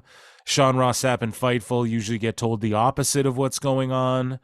But also on the AEW side, like they're coming out and not saying, oh, it's likely she's going back to W. They're coming out and saying, yeah, shit dwindled on the AEW negotiations. So you got to kind of go, yeah, they're probably telling them like, oh, the Mercedes shit is dwindling on the AEW side. Don't be surprised if we see a Mercedes Monet hit piece. And my prediction, she comes back as Mercedes Monet and with the new music, money. I think, I guarantee almost they bring her in like that. Because like we said, a new regime, and okay, like the rumors were too, they were going to bring Mox back as fucking Mox, dude. You know, they even, I think they brought up John Moxley before on WWE television. So they're not, it's new shit, bro. They say new regime, but I don't like that. But it's new. I don't like that vernacular, but it's new leadership. And Sasha Banks is a Triple H girl. You know, maybe she just comes back as Sasha Banks, but she could still have the same money. But also there's like Mella is money and Mello is money. There's, I don't know, there's too much of that too. But either way, dude, she's almost certainly coming back to WWE. Bailey's posting about her. We're in a situation where it's going to be like the tag champs are going to have to defend against someone, you know, and Bailey and Sasha.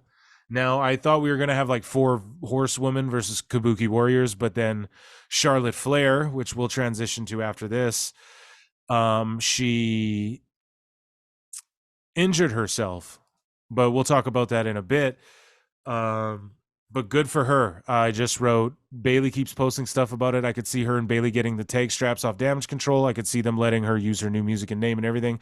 New WWE, good for her. The grass ain't always greener, but the wrestlers are. Dummy, yeah. That's got to be a t-shirt. But while we're on news, we won't talk about Charlotte quite yet. We'll talk about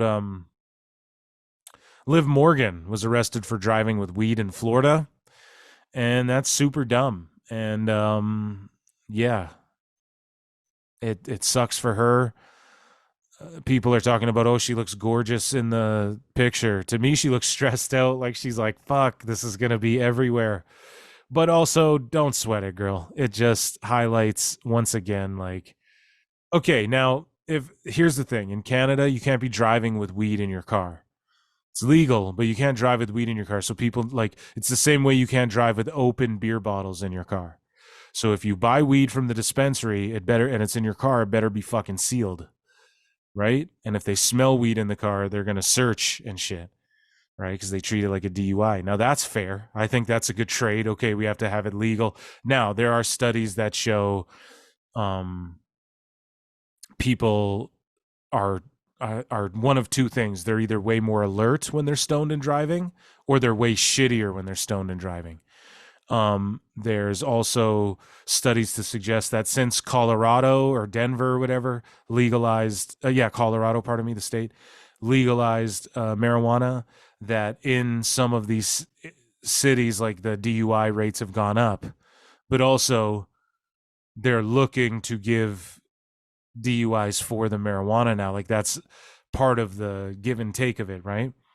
And so it makes sense, but it's fucked that you throw her in prison, you know? Like it's just weed. Like it's not, you know, and anyone who smoked weed and drove knows that it's not the same as drinking and driving, like not even close. Like for the vast majority, I would say, from my experiences, just knowing people and living in Canada, right? Like people get baked. So shout out Liv Morgan, and I'm sorry you're going through this, and the reports are coming out. There's absolutely no heat on Liv Morgan, apparently, which why would there be? They did a whole 420 bro, Matt Riddle, bro. Randy Orton was just on TV with Jelly Roll going, ooh, that's what's that stanky smell? You know, he's talking about, you know, that kush. So, hey, shout out Liv Morgan. I just like her even more now. So in other news, I guess, and I hate, like I do this segment and it's my favorite thing to do on the show. And when I clip it, it gets the most hits and everything. So I love it, especially now because we're YouTube fucking partner, man. I know y'all see the ads on there and that shit is, you know, that's a great way to support is just get in the videos, click like, hit the subscribe, Pro Wrestle Times, Pro Wrestle Clips. You guys already know. But people go, oh, what are you fucking pretending to report the news? Bro, I'm just, if it happens in wrestling, I talk about, like, I'm not a goddamn dirt sheet. I really wish people would listen to the full show instead of get triggered by clips. But most of you motherfuckers know what's up. Obviously, you're not so stupid that you can't comprehend these things. But and what I'm doing here. But anyways, Jey Uso had Yeet taken away from him. Yeet. And I really need a Yeet for the soundboard. But he had Yeet taken away from him by some indie wrestler. And I said it earlier on in the show. Stephen Pinu represented Jey Uso, or pardon me, he not only represented CM Punk in the whole AEW debacle, but Ace Steel as well, but he represented the guy who cease and desisted WWE against Jey Uso. Now, I don't have the clip pulled up of his appearance on this podcast here. I can't remember what the podcast is even called, but sorry, shout you guys out. But Stephen Pinu was on there. I just watched it last night. And he talked about how he represented Punk a little bit, but he talked more about how he sent the cease and desist to WWE to get them to stop doing Yeet, because he had represented this wrestler, Casey Williams or some shit. Sorry, I don't remember your name either. I'm botching. But he's been doing Yeet since 2017, and he breaks down how these things work, da-da-da-da. But he's not one of these shit-neck lawyers who was like, fuck you, WWE, take this down, or we'll, in his words, like, we'll burn you to the ground, we'll eat you alive. And according to Ace Steel, who I also listened to his podcast appearance on a podcast that I forget as well, shout you guys out though. And Ace Steel said, Stephen Pinu's just a great guy who wants to just do what's best for business and do what's best for the good of the world. Like, he doesn't want people fighting. And Stephen Pinu said as well, he's like, I'm not one of these lawyers who gets paid per hour, win or lose, He's like, what kind of deal is that? Stephen Pinu says, I'm a motherfucker who I get 30 or 40% of whatever if I win, So he's on the side of good, folks. And shout out Stephen Pinu. But he sent the cease and desist on behalf of the indie wrestler. And he has been, and he's like, yo, it was hot on the indies. Like, he goes places and 350 people are yelling Yeet. And he's like, he's selling merch with Yeet on it. Like, it's legit. He's been doing it since 2017. So when Jey Uso first said Yeet on the air, he got Stephen Pinu got a call from the indie guy, and I'm so sorry, I forget you. I mean, no disrespect by it whatsoever. And he says, what are we going to do about this? And Stephen Pinu goes, let's just play it out. Let's just see like how far they let him take it, right? It's not a big deal. And then Jay, he's wearing shirts with it, and he's yeet, yeet, yeet. And so he sends the cease and desist, and it was very nice. Like, hey, would you please stop doing this? This guy owns it since 2017. We have first rights. He explains, breaks down this, puts everyone on game, Stephen Pinu does, and explains like the difference, like how you own a trademark versus like someone can trademark something, but if you have first rights on it, then that's why like Arn Anderson owns the Four Horsemen, right? Because even though Flair was the leader of the group and everything, pushed it the furthest, like Arn is the guy who first said we're the Four Horsemen and did the four and all that shit. So he had first right IP on that or whatever. So anyways, so WWE hit him up and they blurted out because they didn't get back to him till like that evening, or he didn't get back to them or whatever, and they worked out a deal. And WWE at the very tip top, Stephen Pinu said, at the top of the company, it was very appreciated that he didn't come in like an aggro asshole and just said, hey, let's work something out. And they worked out a deal, and now Stephen Pinu is encouraging everybody to please go and buy the Jey Uso Yeet t-shirts. Yeah. Dummy. Yeah. And everybody go and purchase that. And he encourages Jay to use Yeet, out there as much as he can. And I'm telling you, WWE lawyers and Stephen Pinu, they could get a fly out of a spider web. And yeah, man, shout out Jey Uso, and he gets to keep using Yeet, and shout out Stephen P. New. And just good work, man. It's what's best for business. And shout out that indie dude, I forget your name, and I apologize, but you're going to be making probably a good chunk of change in perpetuity for the rest of your goddamn life, as long as Yeet's on that on that merch, and you have the piece of paper. Either it's a settled thing where they paid you off, but I think that would be public or something, or there's a little royalty deal attached where Jay gets paid for the shirts, WWE gets paid for the shirts, but also I'm sure this guy and Stephen P. New get, you know, even if it's $1 a shirt or 50 cents per shirt, dude, I would take that hands fucking down to work along with WWE, and there's no heat there, so shout them all out. Speaking of heat and people who with, I guess, kind of no heat slash, you know, people doing their thing. I don't know, it's an awful transition, but Ken Shamrock, he is going to be inducted into the WWE Hall of Fame. Most likely, I'm not sure if that was announced yet, but he signed a Legends deal with WWE, and I don't know, would he be the first guy? I don't know if Sting's inducted into the WWE Hall of Fame, but Ken Shamrock might be the first guy inducted into the Impact and WWE Hall of Fames, right? I might be wrong on that, but I think I could be correct on that as well. But yeah, he signed a Legends deal, so expect to see him in the video games again. I think the last time he was in a WWE video game was like WWE 2K13 or something like that. So hopefully he's in the WWE games again. And well, while on the topic of Ken Shamrock, I want to talk a little bit more about the Hall of Fame, but I think they'll induct him. Obviously, why not? And hopefully The Rock inducts him again if that's who he requests. That would be really cool. He inducted him in the fucking Impact Hall of Fame, so why not? And then on top of that, though, I talked about earlier, WrestleMania. People are saying Gunther versus Brock. Nah. I say Brock versus Lashley in a fight pit, because that's right there. It's been there. I said it last year. It should have happened, but it's right there. 2 MMA guys. One guy was Strikeforce / Bellator. The other guy was UFC. And let's see who they were, both prolific guys. And that's the fight that everybody's wanted to fucking see. Now, they don't build Bobby the same way as Brock, but they could just from now. And they've been building him as like a monster. You know, we thought something would happen with that little group there, but it's more just like, let's just showcase Lashley squashing Cross and being a monster. So to me, I say you set up Lashley versus Lesnar in a fight pit with Ken Shamrock as the guest referee, daddy. Yeah, someone give me a hell yeah on that one. What? Yeah.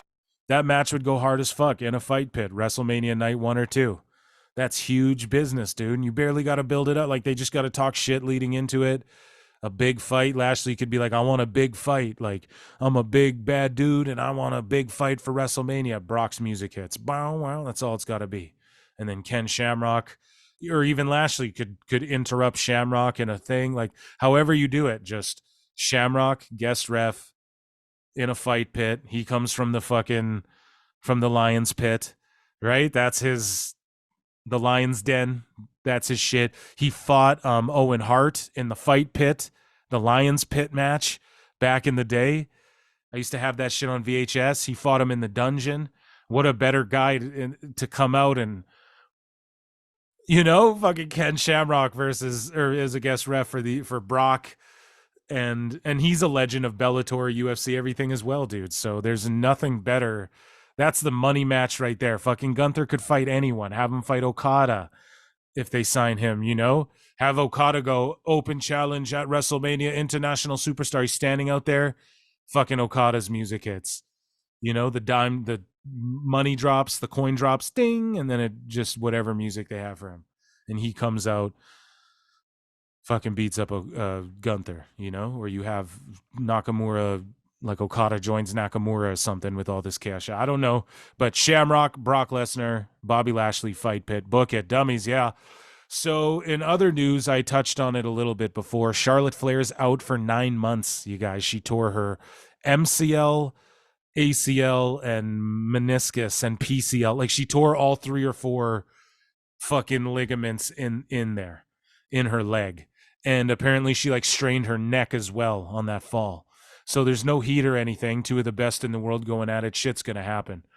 But when Charlotte, if you guys didn't see it, sorry, Asuka and Charlotte during the commercial break went for like a superplex on SmackDown, and they sort of just botched, tumbled, and Charlotte really fucked her leg up. Now, that's awful because she's out for like 9 or so months. So WrestleMania is off the table for her. And excuse me, on top of that, you know, if we're going to do that 4 horsewoman thing, that's out the window. So I just say you do the tag thing with Bayley and Mone versus like the Kabuki Warriors or just whoever has the tag belts, right? But yeah, dude, I feel awful for her. And when she fell, she was crying, and people were like, "Oh, that looks like it hurts," but not beyond that, dude. Her face looked very emotional, as like, "Oh, I fucked up, and I'm fucked now."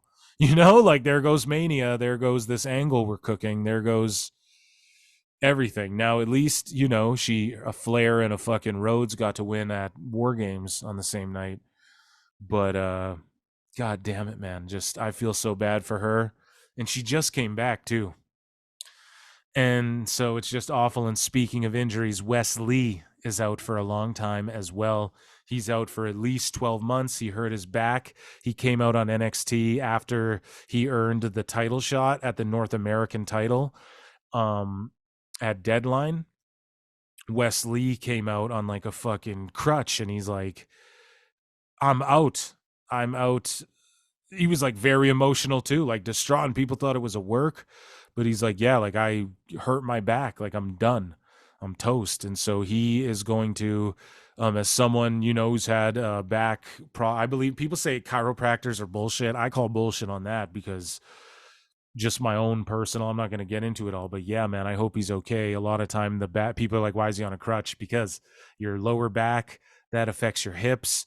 What is that shit called? Sciatica, and all that shoots down your leg and maybe your arms, and you know, you can't feel shit, and it's awful. And hopefully his nerves are all good. He's got HBK in his corner, another famous sufferer of a back injury, famously. Getting hydrated, folks.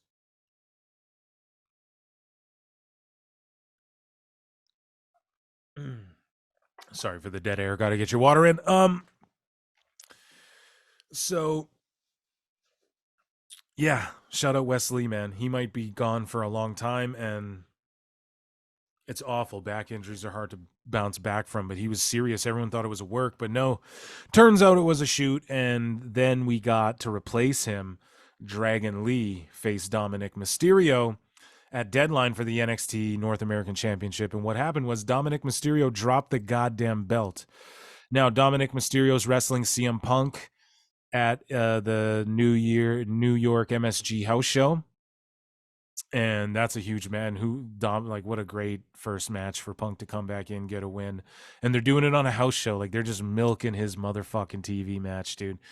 Good for them. But yeah, Dom lost the belt to Dragon Lee, which is weird because Santos on SmackDown just beat Dragon Lee in the U.S. title tournament, beat him pretty handedly too. So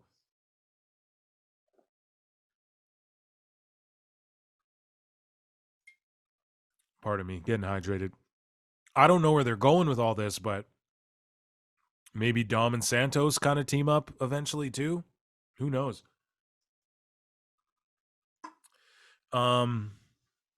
But shout those guys out, man. I hope they get better. And speaking of getting better, Kenny Omega has diverticulitis and will be out indefinitely ahead of the match with Jericho versus Starks and Bill. They called the move. Oh, yeah. So I wrote in my notes here. So Kenny has diverticulitis. So for those of you who don't know, Brock Lesnar had diverticulitis, particularly when he was in the UFC. And he got like, what was it, 6 inches or 12 inches of his colon removed. And once he got that surgery, Brock said he felt like he was in his 20s again. And he was fighting in the UFC and for years competing with that shit and didn't realize what it was doing to him, his gut health, you know, and the pain he was in, and just, you know, whatever, it helped him. He had to get a bunch of his colon removed, but it fucking helped him. the long run. So Kenny found out. So he looked like shit in his promo on Dynamite, and people were clowning him like that was a shitty promo, and it fucking was. And he didn't look well whatsoever, and he looked bloated and shit. And him and Jericho, I guess, they're getting ready. They're still trying to sell this match, but Omega went to the hospital after, and he got diagnosed with diverticulitis. Now, dude, I'm praying for Omega. I hope he's doing better. Again, just people working themselves sick and into brutal injury in AEW. So, and it's just, who knows, fucking stress. Like, Kenny just should go to WWE, dude. Better quality of life, healthier locker room, better creative. He'll make good money. He'll become a household name if he's not already, because he still gets pops, man. Fucking Kenny's the man. He's not involved in any of that fucking drama. You can tell he tries to stay off it, stay out of it as much as he can. But obviously the Bucks are his homies. Oh, he drank a Pepsi on being the Elite. Okay, but that's a goofy YouTube show. That's not on television doing victory laps. He also said on a podcast, dude, I've been in locker rooms my whole life and fights happen. This shit happens.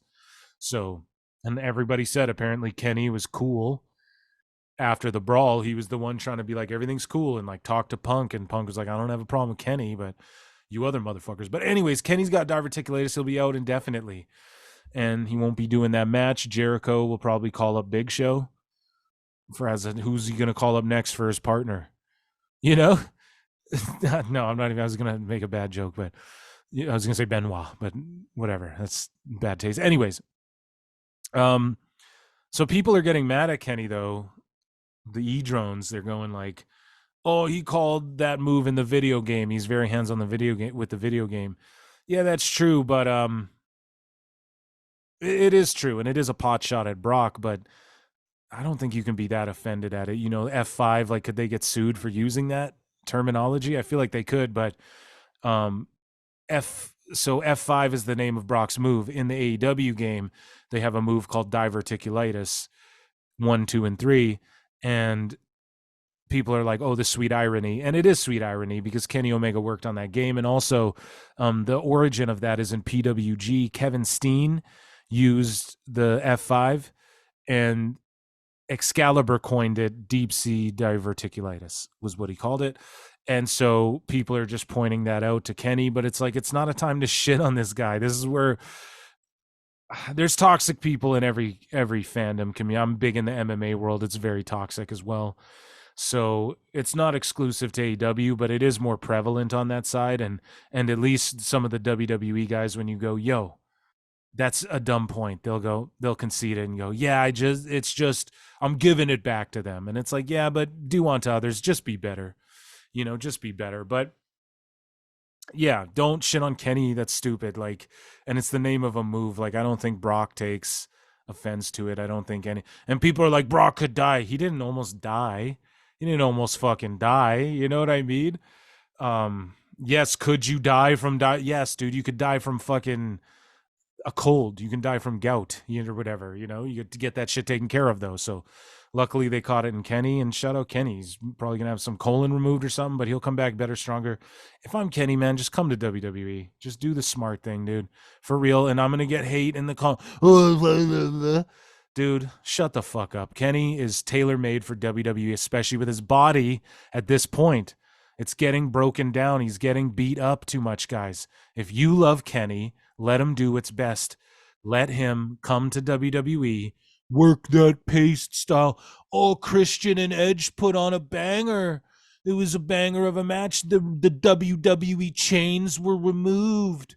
You fucking idiots. That's why they had a banger, because they paced it and did psychology and didn't do random high spots. There were like 30 fucking holds in that match. Okay, and you guys were like, oh, clinic, they put on a clinic, the chains were removed. No, dude, that's their WWE shit kicking in. This is what I told y'all. And Bryan Danielson, he did the yes chant after a collision, and the AEW fans are marking out, oh, when Danielson does a yes anyways. Yeah, you guys are fans of WWE, bro. Like, that's what we're trying to say. You guys like WWE shit. You just want to see, this is why AEW's failing too, and you don't feel satisfied. That's why you have to go and cope so much online, right? It's because you don't feel satisfied, because an alternative to WWE doesn't mean just hardcore blood spots and bullshit that's on indies, and that's why the indies have remained the indies and haven't blown up. No, dude. What an alternative is like WCW. WCW is doing sports entertainment as fuck. These marks always just go, well, my favorite part was the cruiserweights. Okay, but that's the part my dad turned the channel to go see what WWF was doing when I was growing up. That's what intrigued me a lot about Jericho and these guys and Ultimo Dragon and stuff. Some of my favorite wrestlers, some of my favorite matches. But looking back, the crowds weren't as hyped as when like Nash was out there doing crazy shit. And that's just objective reality. And yes, it got over with us because it's like when your parents say, don't stay out past 10, you come home at 11. Your parents say, don't smoke, and then you try a cigarette. You do what your parents tell you not to do. You defy them. And that's why we were so intrigued, guys, with the cruiserweight shit. And not saying it's bad. And they did it way better back then. Like you watched the Ray Eddie shit, and it was just way better. Like shit had intent. Shit looked like it hurt. They did it with, it looked like it hurt. It didn't hurt, but it had serious intent behind it all. Like Darby. That's why I love Darby, because he, like, imagine if there was a cruiserweight division and it was just Darby going crazy with that belt against Vikingo and all these guys. They fucked it by going, no, this can be all over. Like, this can be just all over the card and do cruiserweight shit to Big Show and Hobbs and fucking Wardlow. Like, get the fuck out of here, you know? Marco Stunt versus Lance Archer. Like, if you guys remember that shit, you know? So, anyways, this rant and raving I'm doing, you guys love WWE shit. Danielson does the yes chant. You're all the same people who will go, oh, Fed drone marks. I've said it a million times. MJF stole the Bret Hart promo. He stole the beer truck, or he stole the part of me steal the ambulance and come back to the arena. Jericho stole the beer truck thing. Jericho cosplayed Sammy Guevara as fucking Jericho and Sammy Guevara cosplayed as HBK and Jericho at fucking WrestleMania and redid that spot. They do in the yes chant. You guys like WWE, just admit it. Like, why do you hate so much? Oh, because the WWE people go hard. It's because y'all wanted a competition. It's like Colts and Cowboy fans or whatever, bro. You guys are gonna go at each other, but then you can't turn into mutants and wish death on people and shit. Like, I just got this the other day for something we're gonna talk about later with Dax Harwood, and I had people like just crazy unhinged shit. Like, I broke people mentally on the internet, but that's what happens. But this is another ironic thing, bringing it back to the diverticulitis thing. It is ironic. It's an ironic twist of fate, you know? Just like, speaking of ironic, so Dem Boys, WWE on Fox tweeted out Dem Boys talking about Montez Ford and Bobby Lashley and these guys. And they called them Dem Boys on WWE on Fox's Twitter account. And Jay Briscoe freaked out. Maria Kanellis freaked out. Jay Briscoe said basically, let me see if I can't pull it up on X here, but he's like, yo, there's only one Dem Boys in wrestling.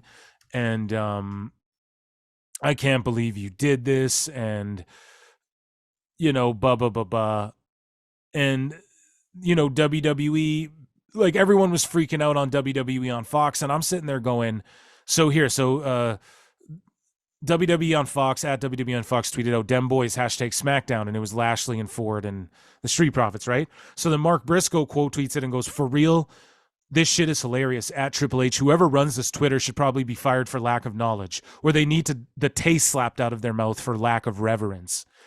And it's just like, bro, first off, I love the Briscoes. I got on them late, but they're one of my all-time favorite teams. Jay Briscoe's death hit me so fucking hard. And the thing is that WWE on Fox has also tweeted out Dem Boys in reference to other people, which people dug up before. They did it in September to the Judgment Day, and no one said shit and got all up in arms. But the AEW fans and AEW people, no offense, they're sensitive lately, dude. They fucking are. They're overly sensitive, which we'll talk about with Dax in a bit as well. And I love FTR, my other favorite tag team. So I'm not trying to shit on these guys, but it's like, you can tell that they're a little sensitive. And Mark Briscoe actually retracted and did say, like, he didn't retract, but he's just like, dude, like, I got emotional about my brother. That's it. But so he said after, like, oh yeah, that's why I quit posting on Twitter, LOL, just logged back on. Wow, some of y'all are wild, LOL. I just miss my brother, that's all. And I got a little in my feelings when I seen the Fox post. Triple H, you ain't got to fire nobody, times is tough. Love y'all, take it light, people. But you didn't take it light, but that's all good. And but he owned up to his mistake. But the whole thing is like, you guys, the girl who works, like the person who works at the first off, it's at WWE on Fox. It's not WWE who runs that Twitter account. It's probably an intern girl who's like 21 at Fox that they hired to fucking on an intern budget or salary or fucking minimum wage or whatever. I forgot what it was called for a second. They probably hired some like 22-year-old fresh out of college intern girl to tweet at Fox. It's like the show WWE Backstage on Fox. That's what WWE on Fox Twitter account. I don't think WWE runs that account. Okay, first off, it's probably some fucking intern. They're calling for her job. You got all these marks calling for her fucking head. And then you have Maria Kanellis, who like dipped out of Twitter entirely, dude. She was my crush, dude, growing up. She's still fun like wine, daddy. But she like dipped out of Twitter or X, whatever you want to call it. She deleted it entirely after she had like a lash out where she said, so first off, she said, this is in reference, pardon me, to CM Punk. And she goes, seen a promo recently that was so incredibly contrived and scripted. It made me question a lot of things I thought were true. Or maybe they used to be true, and at a certain point, the grit and honesty gets washed off by money and politics. Oh my God. Maybe it isn't possible to be successful and authentic. Maybe it's nuanced and impossible to predict, but I'm still in the struggle, so I can't understand the change. How can you forget what the fight was, or the people that fought beside you? When you are still struggling to pay the bills, the motivation is very real. The words are real. So first off, I mean, girl, now shout out Maria Kanellis and Matt Bennett. I love these guys. But okay, is she struggling to pay her bills? I don't know if that's true or not. And people started going at her about, oh, you took the time to be a mom. Anyone shaming them are fucking completely goofballs. Like, they start shaming her and all this shit, dude. It's bullshit. She doesn't deserve attack either. But this isn't all she said. She also said something about the Dem Boys thing, right? But just as far as this, like, I'm still in the struggle. Well, like, Maria, okay, we know that there were girls like who could go. The AJ Lees, the Litas, the Trishas, the Natalies, the girls who can, the Charlottes, the Beckys, these girls nowadays. Maria Kanellis was in the category of, and I think this is brilliant. Valets, we need more valets, just sexy women just there to be sexy. That should be a part of wrestling, I always feel like. Maria Kanellis is in that category, and I loved her. I'm not taking anything away from her or her accolades, but she can go, and she's great as a manager and a valet. But she was in the category of the Stacy Keeblers, the Oxanas, the Candice Michelles. That's Maria Kanellis, and there's nothing wrong with that. But that doesn't last as long as the girls who can really, really fucking go. And I don't know if you're still grinding, and I don't know, like, what was it about? Like, I don't know. That feels very like, what does that have to do with Punk? He's not in the struggle. He doesn't have to struggle to pay his bills, So, like, it's hard to stay authentic. No, I think it's now when you have fuck you money, I think it's easier to stay really authentic. And maybe he couldn't be like, I think there's more people tiptoeing around Tony who are afraid to say what they really think and be authentic because of the pay. Because if they don't be authentic, or if they do be authentic, then where are they going to go? Right. The thing with Punk is he could just go to WWE if he said fuck you and punched people. He could just show up back there. Not everyone can do that. If you could do that, you'd do it too, and you'd say what the fuck you wanted. So I think this is a little bit of projection, a bit of just guys, there's a Biggie, Notorious B.I.G. sketch. It's called The Mad Rapper. And the Mad Rapper goes, fuck is that? He's on a talk show, and it's like, hello, I'm here with the Mad Rapper, and Mad Rapper has a concern, and or whatever. Or it's like, we have a call for you, mad rapper. And the guy's on the phone. He's like, yo, what you so mad for? Why you always so mad? And the guy's like, because, man, this is my 4th album, dog. I've been in these streets 20 years. This is my 4th album. Fuck is that? Why you more John Blaze? I'm more John Blaze than that. Never let yourself become mad rapper, guys. If you're doing something you love or something you think you love or something you're passionate about and you start becoming mad rapper where you're hating on everyone, don't ever become mad rapper. Keep that shit moving. Make a pivot, transition, switch it up, take a break, do something that, you know, where you can channel that shit into something better. I'm telling you. Maria Kanellis sounds very mad rapperish in this. Focus on more John Blaze than that. I've been in for this is my 4th album. You know, it comes across a little like that. So no hate, but yeah, that seems a little fucked. And then Maria Kanellis said something about the Dem Boys, and I want to pull that up too, but she deleted her whole ass Twitter. So let me just see if I can't find it quickly, guys. Sorry for the delay in time here. The dead air or whatever. Me, Scooby-Doo. I'll do a Moxley promo. Yeah, I'm so cool.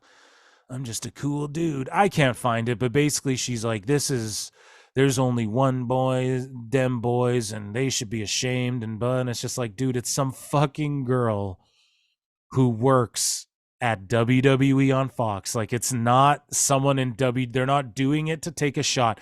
WWE acknowledged Jay Briscoe when he was on when he passed away, RIP. And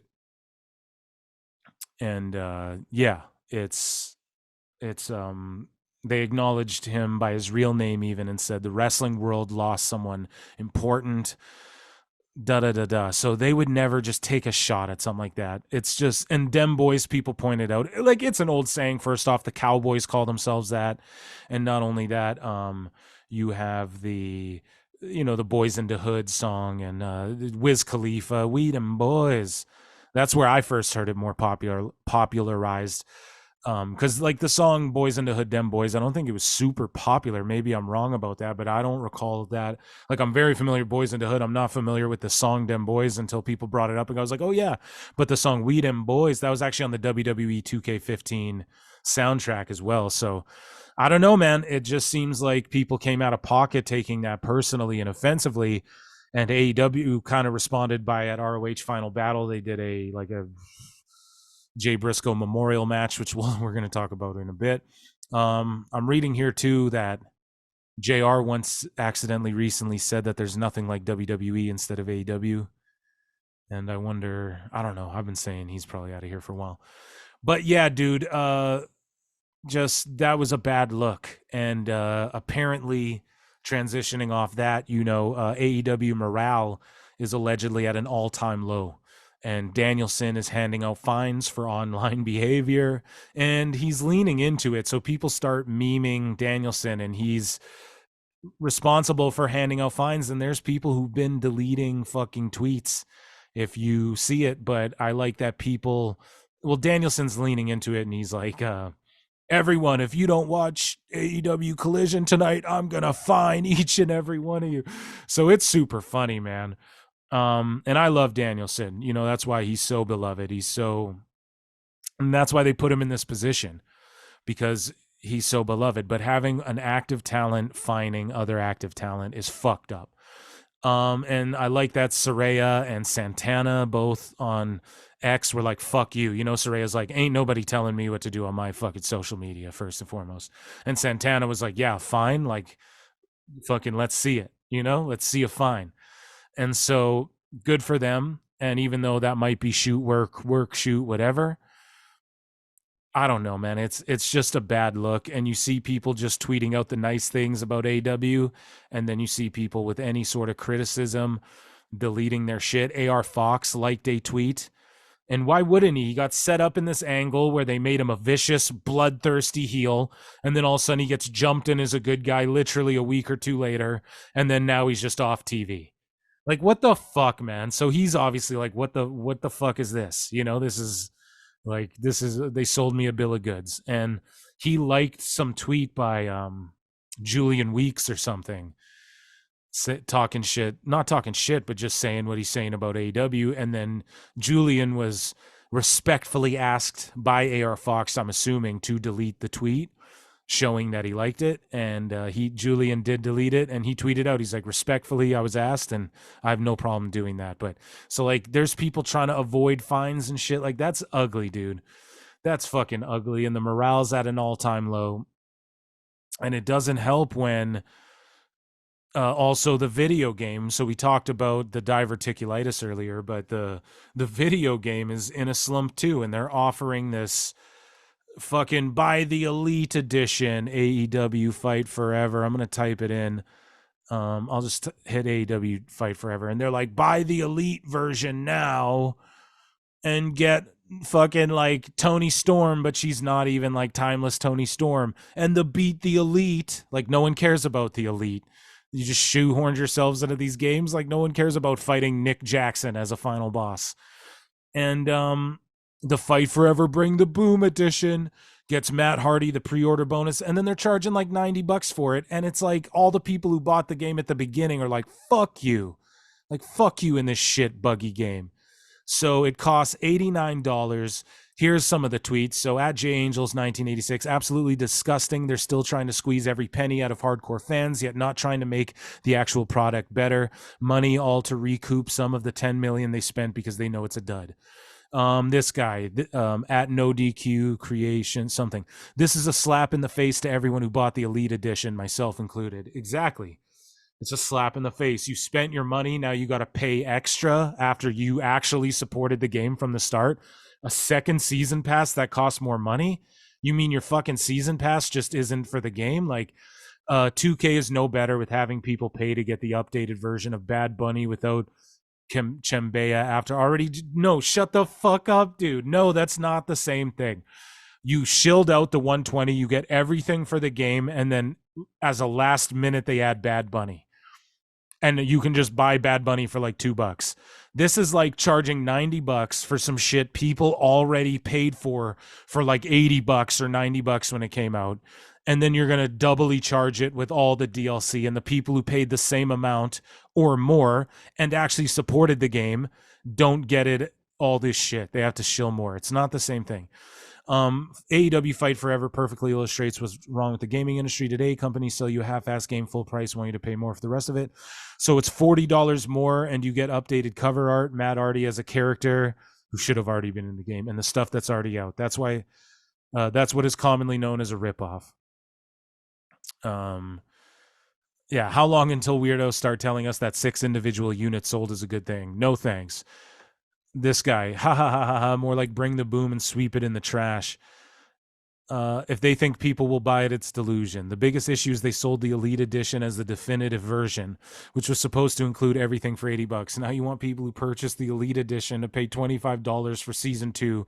That's over $100 on the game. Now they release this edition with all the content from Season 1 and 2 for $90, but isn't appealing to fans or casuals. $90 is too much for a bare bones game, and you're shelling out another $25 for Season 3 whenever that releases. It's not worth the price or hype.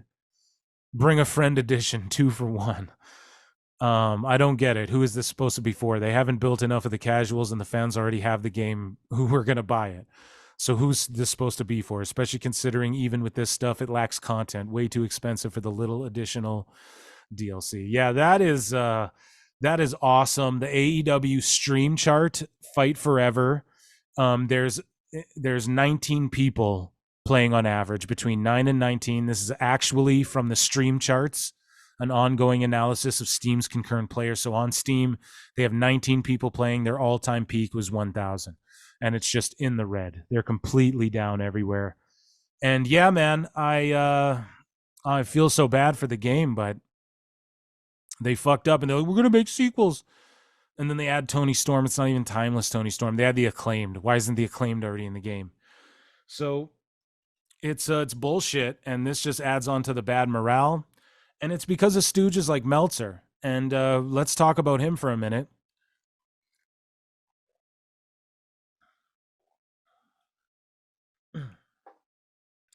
So Dave Meltzer was caught lying again. What do you know? And let's give him a dummy, yeah. Dummy, yeah.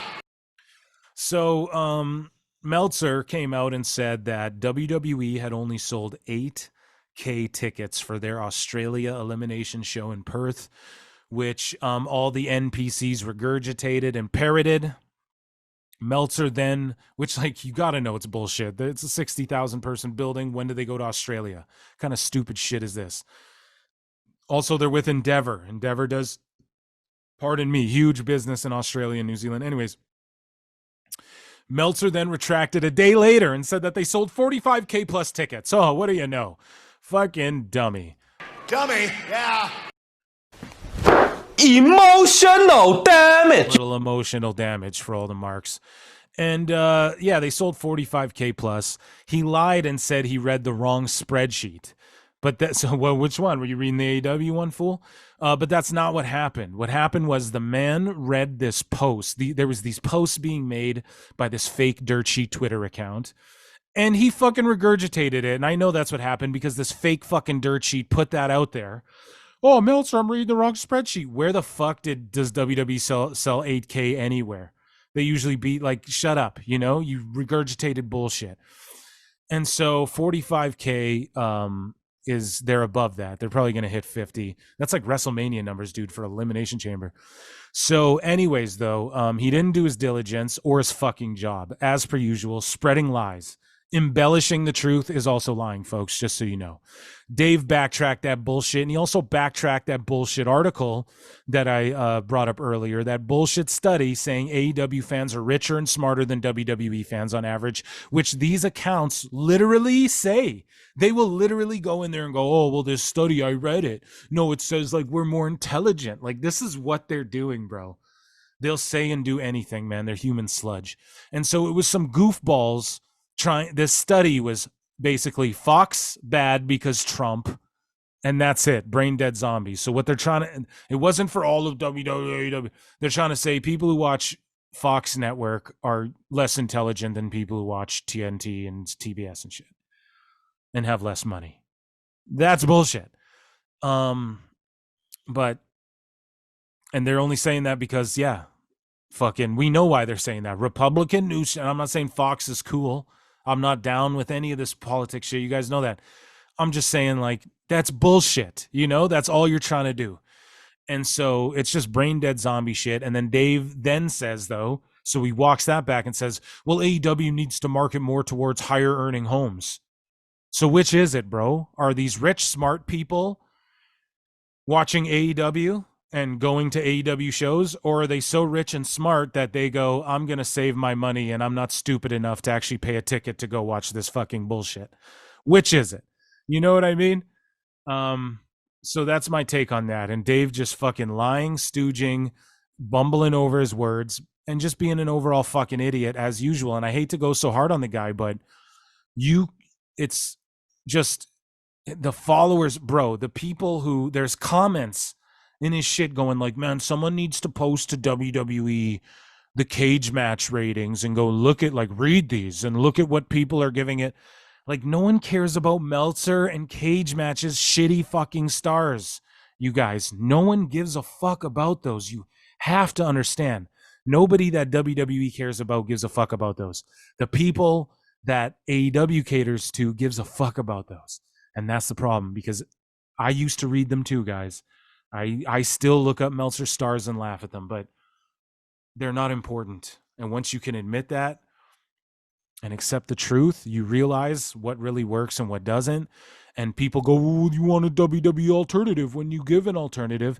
No, this isn't an alternative, because I can go watch mud show bullshit, not to sound like Cornette, but I can go watch bad booking, random indie pop shit on the indies. Do you understand?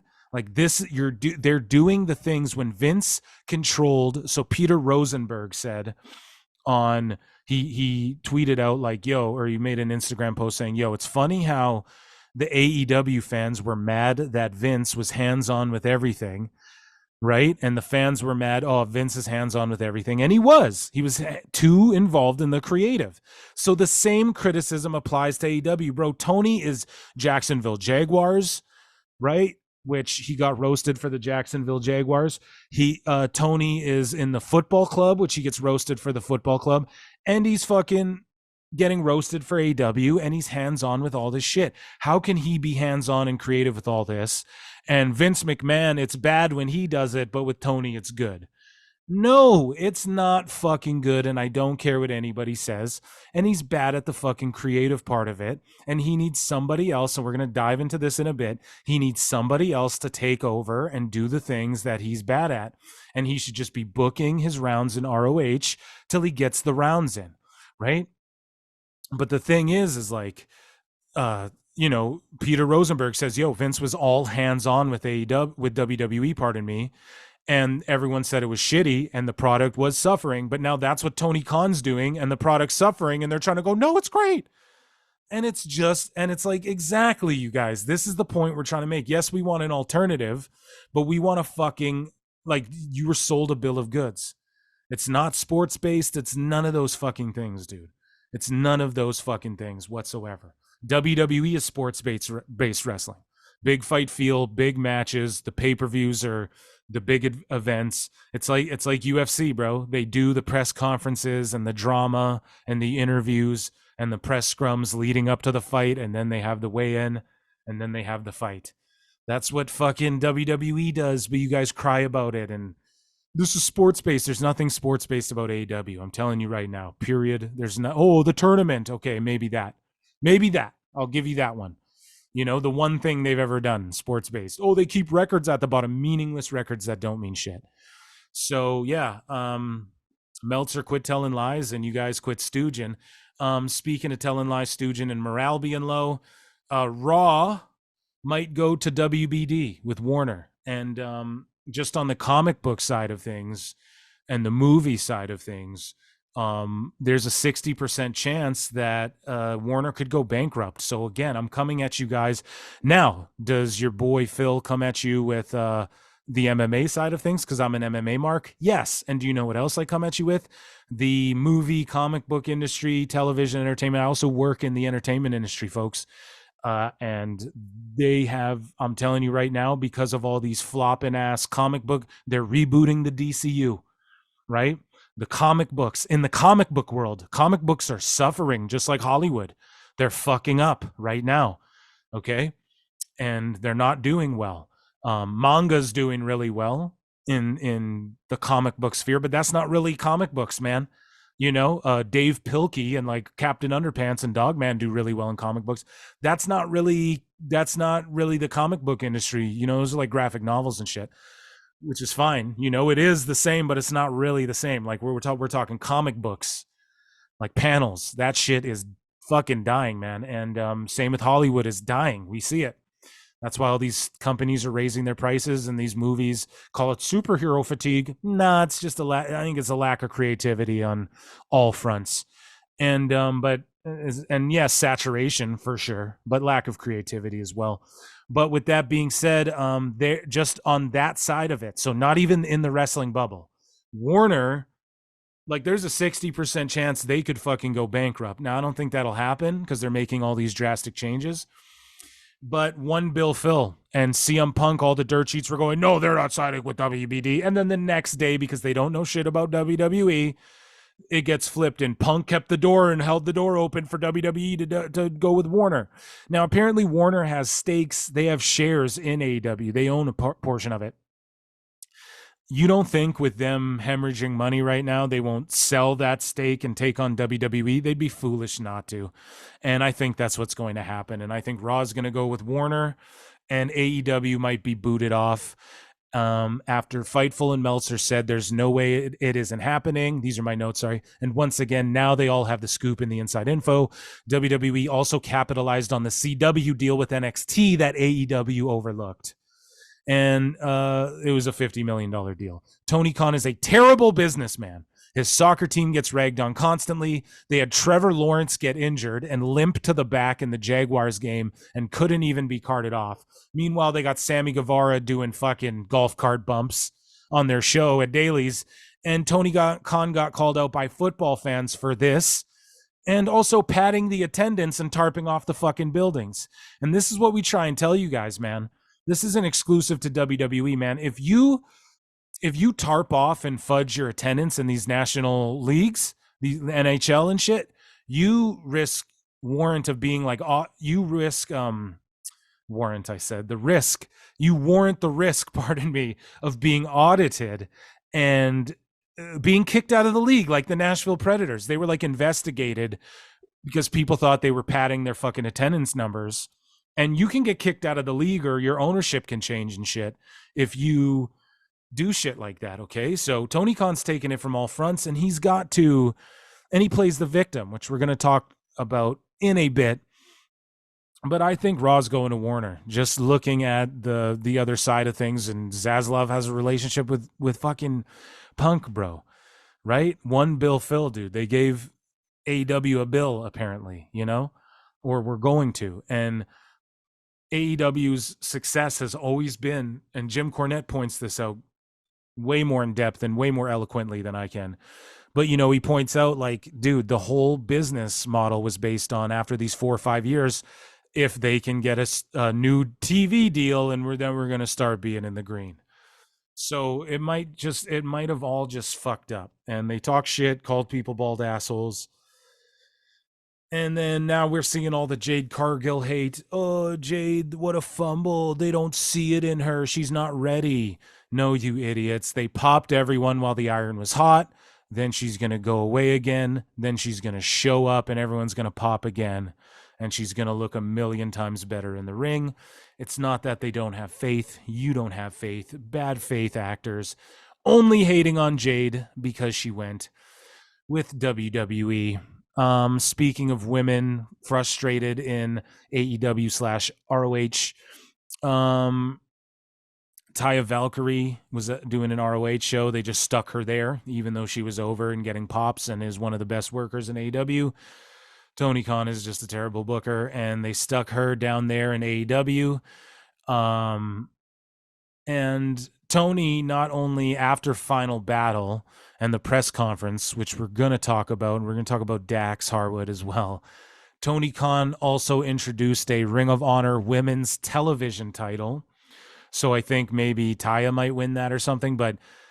And then people are like, oh, you think people would be more supportive? It's like, no, dude, just adding more belts. Like WWE did that. So again, you guys criticize WWE for just adding the women's tag belts and doing nothing with them. Tony's just adding a ROH women's TV title to give to one of the women to just be like, shut the fuck up now and go away. So he can just ignore them. It's not like there's a compelling story. They don't even have TV. Ring of Honor's not even on TV. It's on a streaming service. So they have a new TV title for that. Like, it's just bad, man. It's bad. It makes no sense. He's a belt mark. We've said it time and time again, but hopefully Taya wins that thing. But Taya, though, she had her glasses snagged by a fan. I guess she threw them on the ground, and let me look this up. Glasses, Taya Valkyrie glasses. And she whipped her glasses on the ground, and I guess someone picked them up. Yeah, someone said, at you Spur, I got Taya Valkyrie's glasses. And then Taya Valkyrie was like, actually, I didn't throw these away. Let me see. Let me view the quote. She's like, actually, I didn't. She's like, those weren't given away. Was looking for them, actually. If items are left on the ground, they aren't to be taken, which is true. But somebody in AEW should be there to pick up the merch and da-da-da. But people were roasting her like, oh my God, like she tweeted about this. It's probably your biggest fan and you're shitting on her. And then Valkyrie was like, just to make everything clear, like, the fuck did she say? Like, just to make everything clear, I'm just saying that, don't take things. Like, we're all good. last thing I'll say about this, because most of you don't get my point, just don't take things that don't belong to you. That's it. I've spoken to the person, no hard feelings and whatever. If anyone in any job drops something by accident or on purpose, it's not yours to take. Pretty simple. Have a great Sunday, everyone. I don't know, man. To me, you don't be a scoundrel, but like if like Triple H throws water bottles, The Rock throws his thing, Cody gives out belts. If you just throw your glasses, but also like have a goddamn referee who is going to pick that shit up, or like a ringside guy or Justin Roberts, like have someone pick that shit up. Dummies, yeah, but yeah, shout out Taya Valkyrie. That's kind of funny. And speaking about networks and streaming deals, TNA signed a streaming deal with WWE's parent company, Endeavor. Big boy moves for TNA, Endeavor Streaming. And man, we've already seen Impact talent show up in WWE. We know Trinity still got a close affinity. Nick Aldis and Mickie James are still there with close relationships and bonds. What do you know? TNA Wrestling working with WWE, becoming a bit of a feeder system. Maybe they can, if a Johnny Gargano's like, hey man, I'm not really, hey, well, why don't you do a tour of Impact? We know Nick Khan was open to letting Bryan Danielson go to fucking New Japan and do tours there as part, if he stayed with WWE, he was willing to do that. But then Danielson went with AEW. So I think Nick Khan will be open to, yeah, let's work with fucking TNA. Like, why not? Anthem are big movers and shakers. And Endeavor Streaming is just, they're going to help push this, just being under that umbrella, man.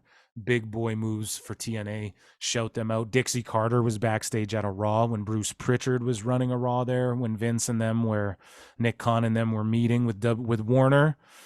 And they're trying to keep it under wraps. And they were all like, oh no, they weren't meeting with Warner. But then apparently turns out they're meeting with Warner. And Dixie Carter was there and shout her out. And I'm not saying get her involved, but just, I don't know. She always wanted to be on TV, man. She could be a TV authority figure or something. Maybe we move on from that era. But TNA and WWE, man, them working together is just what's best for business, and good for TNA, man. They're making big strides and moves.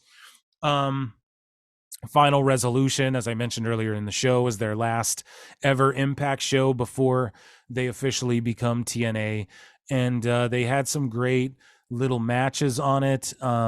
Giselle Shaw turned, what did she do? She turned heel on Deonna Purrazzo, who lost in the main event, I want to say, or no, it wasn't quite the main event, but Deonna Purrazzo lost the match, and then Giselle snapped on her, so Purrazzo's going babyface, which is cool. Juggernaut Jordynne Grace and Trinity teamed up, and they're gonna face each other. They won that match. We had PCO won, Jake something fucking won. He's great. He looks like $1 million. Sheldon Jean. So Kenny King asked for his Impact release. He was granted it. He took off. Who knows where he's gonna show up? But Frankie Kazarian took on Sheldon Jean. Beat him. We had the ABC took on Brian Myers and Eddie Edwards, which is a weird team because he's been teaming with Moose and shit. So I don't know, but ABC retained their belts. They're super over. They're the baby faces. They need to go to NXT or something. We had the Rascals. They were blind. They blindside ABC. And so Trey Miguel and Zachary Wentz are going for those belts. What else, man? We had Zack Sabre Jr. team up with, Josh Alexander in the main event. Jody Threat beat Alicia Edwards real swift, and that was awesome. Jody Threat got a nice hometown pop there. What else? We had fucking Tommy Dreamer take on Diener for the Digital Media Championship. Tommy Dreamer's blowed up. He's a chunky man. Shout you out, brother. No hate. He's a fucking legend. They keep that belt on him because of Busted Open Radio, but really, goddamn, man, that belt... I don't know. You could put it on someone, man. I don't know. It just seems weird that he's beating all your guys like Diener and shit. You know, he's bald and he's a little chunky. I don't know. It is what it is, man. Santino Marella turns the Trey Miguel singles match with Mike Bailey into a tag match. So Trey Miguel and Wentz take on Mike Bailey and Trent Seven. And then that's when Scott D'Amore, so they win the match, right? They're calling it Speedball Mountain. And Scott D'Amore comes out and goes, yeah, we're going to continue this tradition of signing a great talent to TNA And Trent Seven, you were the first new TNA Wrestling signee. They offered him a deal. It looked like a shoot because they were really excited and telling him the stories. And Trent looked like he looked very excited. And that's a great guy to sign, man. He can impart knowledge and he can still go. And so, Trent Seven is TNA Wrestling official. And shout out Scott D'Amore, man, making big money moves. What else happened? So basically, there was Jason Hutch got beat by Jake something. And then we had Rhino versus Moose. And then Rhino beat Moose by disqualification, but then it got turned to a street fight. So then Moose beat Rhino. So it is what it is, right? But they were just spearing and goring. And then, we had the main event, which saw the Motor City Machine Guns take on Alexander and Zack Sabre. Kind of random. Saber's usually playing a heel around the world. I think Sabre and Alexander are going to square off, or Osprey and Alexander are going to rematch or something like that. But TNA, they're doing the goddamn thing right. We'll give a round of applause. That's my brief little review of the last ever Impact Final Resolution show. They are now TNA Wrestling, and I think Impact Plus is gone, and I think there's the TNA Plus app, but it is also, they are streaming through Endeavor fucking streaming. So shout them out, man. And the Motor City Machine Guns, they have the X Division and World titles, and they're tagging together, and I don't know, good for them. If it's me though, I don't know. I'm putting that title on, maybe that world title, maybe back on Josh Alexander, but I've been saying that for a while, but that's just me. So, guys, the last shit I want to talk about is ROH Final Battle. I'm going to rip through the card because it was actually a fun little event, great matches. But I want to play Tony Khan at the press conference, and I want to talk about Dax Harwood here. So, let's get into ROH Final Battle. Ring of Honor. So again, I'm not going to go crazy, reviewing this, but they were in Garland, Texas, and there was a 0-hour kickoff show, Taya Valkyrie with Johnny TV, which good that they're together. They should just be together. Took on Jasmine Allure. Taya got the win, and I think that's where she lost her glasses. The Von Erichs, Ross and Marshall, so they also got a spot on Dynamite with Kevin Von Erich. Shout them out, of course, to promote the Iron Claw / WWE. AEW does this sort of thing sometimes, and it's really cool. It's cool when they do shit like this. It's very WWE-ish of them, but it's cool when they do this. So Ross and Marshall took on the Outrunners, who shut out the Outrunners. They're in OVW. They're also in ROH, AEW. They're just glorified jobbers. They have like this 80s gimmick where, their name's Truth Magnum and Turbo Floyd. So I love those guys. Shout them out. And then, the Von Erichs came out to Stranglehold, and the fans just erupted for that. It was a nice hot crowd. And then we had a survival of the fittest qualifying match, Bounty Hunter Brian Keith versus Jack Cartwheel. Okay. But Brian Keith is awesome, dude. And he comes out to fucking... who is that? Slim Thug, I want to say. And he just comes out and he gets a pop and he's got swagger. He's a real cowboy. I want to see him beat the shit out of Hangman, because Brian Keith's a real bounty hunting cowboy. And so I don't know, he puts on a solid match every time. With this Cartwheel guy, he can work, he can sell. It is what it is. He'll never be a world champ or nothing, I don't think, but especially with a name like that. And then Daniel Garcia took on All Heart Blake Christian. Blake Christian's cool. Garcia's a fucking dick wiggler goof. And this match is whatever, Tony Khan was backstage with an announcement. And if you guys haven't seen pictures of this motherfucker's face, holy shit, dude. There's rumors about Tony Khan and TK and what he likes to indulge in, and I'm not gonna make accusations or anything, but I've partied enough to know what the fuck that look is on a motherfucker's face. Like, he's geeked out. So anyways, he was interrupted by Eddie Kingston. Wonder why he wasn't booked tonight. Yeah, it's your ROH world champion, isn't it? Not on fucking Final Battle. Eddie was already booked for a big Continental Classic match on tomorrow's Collision. Yeah, but this is Ring of Honor. So why the fuck do we care about that? Fucking child shit. Eddie still wants to fight tonight. Anthony Henry of the Workhorsemen walked up, offered a proving ground match. Blah, blah, blah. Complete garbage. AAA Mega Title Championship. El Hijo del Vikingo versus Black Taurus. Now, two good luchadors. I've put Black Taurus over in the past on this show. I even like Vikingo. But man, I mean, it was a solid match too all around, except for like the one botch spot that went viral, where Vikingo is like trying to jump to the top rope and then moonsault, and then he botches it a second time, botches it a third time, and goes, oh, fuck it, and just leaps over. And we've said it all the time, man. Grab a fucking hold. If you fuck up the first dive, sell it or fucking just jump on the motherfucker, dude. Do something different. And eventually he got it, but Black Taurus is just standing there like an asshole for literally like a minute. If I'm Taurus, I'm just hitting the ring and glomming this motherfucker, you know? And it's just, it just, I don't know. It reflects goddamn badly. And then of course the people jump all over it. And I'm not a guy who's like, oh, every botch, whatever, but you can't botch and then botch and then botch and then go for it. Okay? You have to fucking just go for it. If you botch the first time, make a decision. I don't know. Good match, I guess, other than that, but you know, that's enough to drive some people away for sure. Fans chant fight forever, whatever. Vikingo gets the win.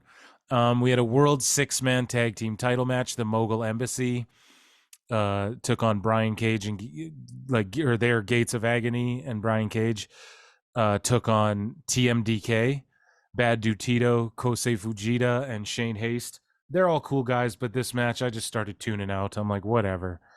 The Mogul Embassy win. I Quit match out of nowhere, just in the middle of the show. Tony Nese with Smart Mark Sterling took on All Ego Ethan Page. Okay. You know, all right. And yeah. Fucking Ethan Page goes, fuck you, near the end of it. Scorpio Sky returns, so he's just in Ring of Honor. Of course, I told you guys. When they broke up SCU, like I'm telling you, it's because Kazarian and Scorpio were like, fuck this. I'm telling you right now. And Daniels is like, oh no, but it's great. And he's working right next to Tony in the Bucks. So I said it months and months ago. My little conspiracy theory I had. X-Files myself. But yeah, Sky's back. Awesome, you know? But this match was whatever, just a random I Quit for no reason. So then Nyla Rose takes on Vert Vixen. So Nyla Rose as well, just big signee, first or second women's world champion in AEW, and just, oh, you're in Ring of Honor now. And she just squashes Vert Vixen. Like, why is this on your pay-per-view, you know? And then a survival of the fittest 6-way. Yes, folks, I'm still reading matches that are going on. So a survival of the fittest 6-way elimination match, aka a fucking 6-way dance, bud. Dalton Castle versus Commander versus Lee Moriarty versus Lee Johnson versus Kyle Fletcher versus Brian fucking Keith. So shout out Brian Keith again. Fletcher looks great. Whatever he did with Callis made him look like a man here. Castle's awesome. Just a slept-on talent. Commander is, I'll give Commander this. He worked on his kicks and punches, and he's selling shit better. I will give him that. It's like he listens to the show. Commander listens, confirmed. And then Moriarty's just whatever. No one cares about this dude. He's got to come up with something. And then Lee Johnson, same thing. Who won this match again? I don't even remember. Commander made it to the end, and then Kyle Fletcher snuck it out and won the television championship because Joe vacated it. So I don't know. Good for Fletcher, I guess. Then we had an ROH Pure Championship title match with Yuta and Filthy Tom Lawler. Love Tom Lawler, tuned out with Yuta. These Pure rules and shit, I'm not a big fan with this stuff. Yuta wins, beats Tom Lawler. And then I think fucking Orange Cassidy came out or something, and then Brian Keith came out. So now Brian Keith is making waves in ROH, but gets an AEW international shot. Then we had a Jay Briscoe tribute match, and this is what I want to talk about. The Blackpool Combat Club, Moxley, Danielson, and Claudio took on Mark Briscoe and FTR, Dax Harwood and Cash Wheeler. Now, this match started great. There's, for the most part, solid guys working in this match. A Dem Boys chant comes out. Good for all that. Shout R.I.P. Jay Briscoe, man, one of the best. And Mark Briscoe, how good is he, dude? He's so good in the backstage shit. He made me care about the fucking Jeff Jarrett Jay Lethal bullshit for a minute there until Aubrey got involved, and then he did cut like an online promo after this show or after like a Collision or something, and he talked with Jay White or Jay Lethal, and it seems like Jay Lethal might break off to team with Mark Briscoe against Jarrett and Sanjay or Jarrett and Satnam or whatever. But either way, he makes me care, dude. He's a real guy. He's just real. Like, you believe him, and his work's good, even the redneck kung fu spots, like he knows when to do that shit. But anyways, this match is great. I love FTR. I love everyone involved in this match. I can't lie. Even Mox. I know people call him the plumber and whatever. He's a solid guy. He's been like in this match, he was trying because he likes these guys. You can just tell, like, he just sandbags motherfuckers. He thinks he's above. I'm above Roosh, I'll sandbag. I'm above Cassidy, I'll sandbag him. And like even Cassidy, I'm not going to go good sandbag Cassidy, but like I would no sell him. I like when people no sell Bucks and the Cassidy and Cassidy and the Bucks rather. But sorry, it's been a long show, guys. I told y'all I'd make up for my absence here. I'm trying to cover it all. But yeah, so the match is great, but then it gets turned into a match with no honor. So it's a fight without honor. And so then they start just breaking out all the weapons, tables, blah, blah, blah, blah, blah, blah, blah. Danielson's the most giving guy in pro wrestling. He laid down for Roman on his way out of WWE. He laid down for everyone. Fuck just Roman. He laid down for everyone on his way out of WWE. And in AEW as well, he's always willing to lay down. That's why Danielson's the fucking GOAT. He gets the business. Now, if we didn't see Danielson tap to Garcia and then fucking 6 months later just beat Garcia, if we didn't, and Garcia become a dick wiggler going fucking 0 for life in these tournaments ever since beating Danielson, like those are the things where it's like, who did that shit get over? So like this actually does get Briscoe over, a Briscoe memorial, and it literally seemed like all hope was lost, and then Danielson was kept strong. The match had to get turned to hardcore, and then Danielson took a J driller on a bunch of chairs, sold it like $1 million. He's got a broken head though. He shouldn't be doing this shit, but this paid off. This was a good look for Briscoe. The right guy won. It was awesome. But during the fucking match, and I X'd something out, and it went pretty fucking big, on X here. And I triggered a bunch of motherfuckers because of Dax Harwood. This video surfaced of, so in the middle of the match, Dax Harwood. Now let me paint the picture, guys. Dax Harwood and Cash Wheeler are on Mark Briscoe's team, the ultra mega ROH babyface, in final battle, the last ROH event of the year, in a Jay Briscoe memorial fucking match. So they're uber babyface, right? And they're taking on the BCC, who are fucking heels. They're trying to be the cool guy. Heels, skibbity wah wah. Moxley, I come for blood. Yeah. Skibbity shibbity wah wah. He's a cool jazz guy. And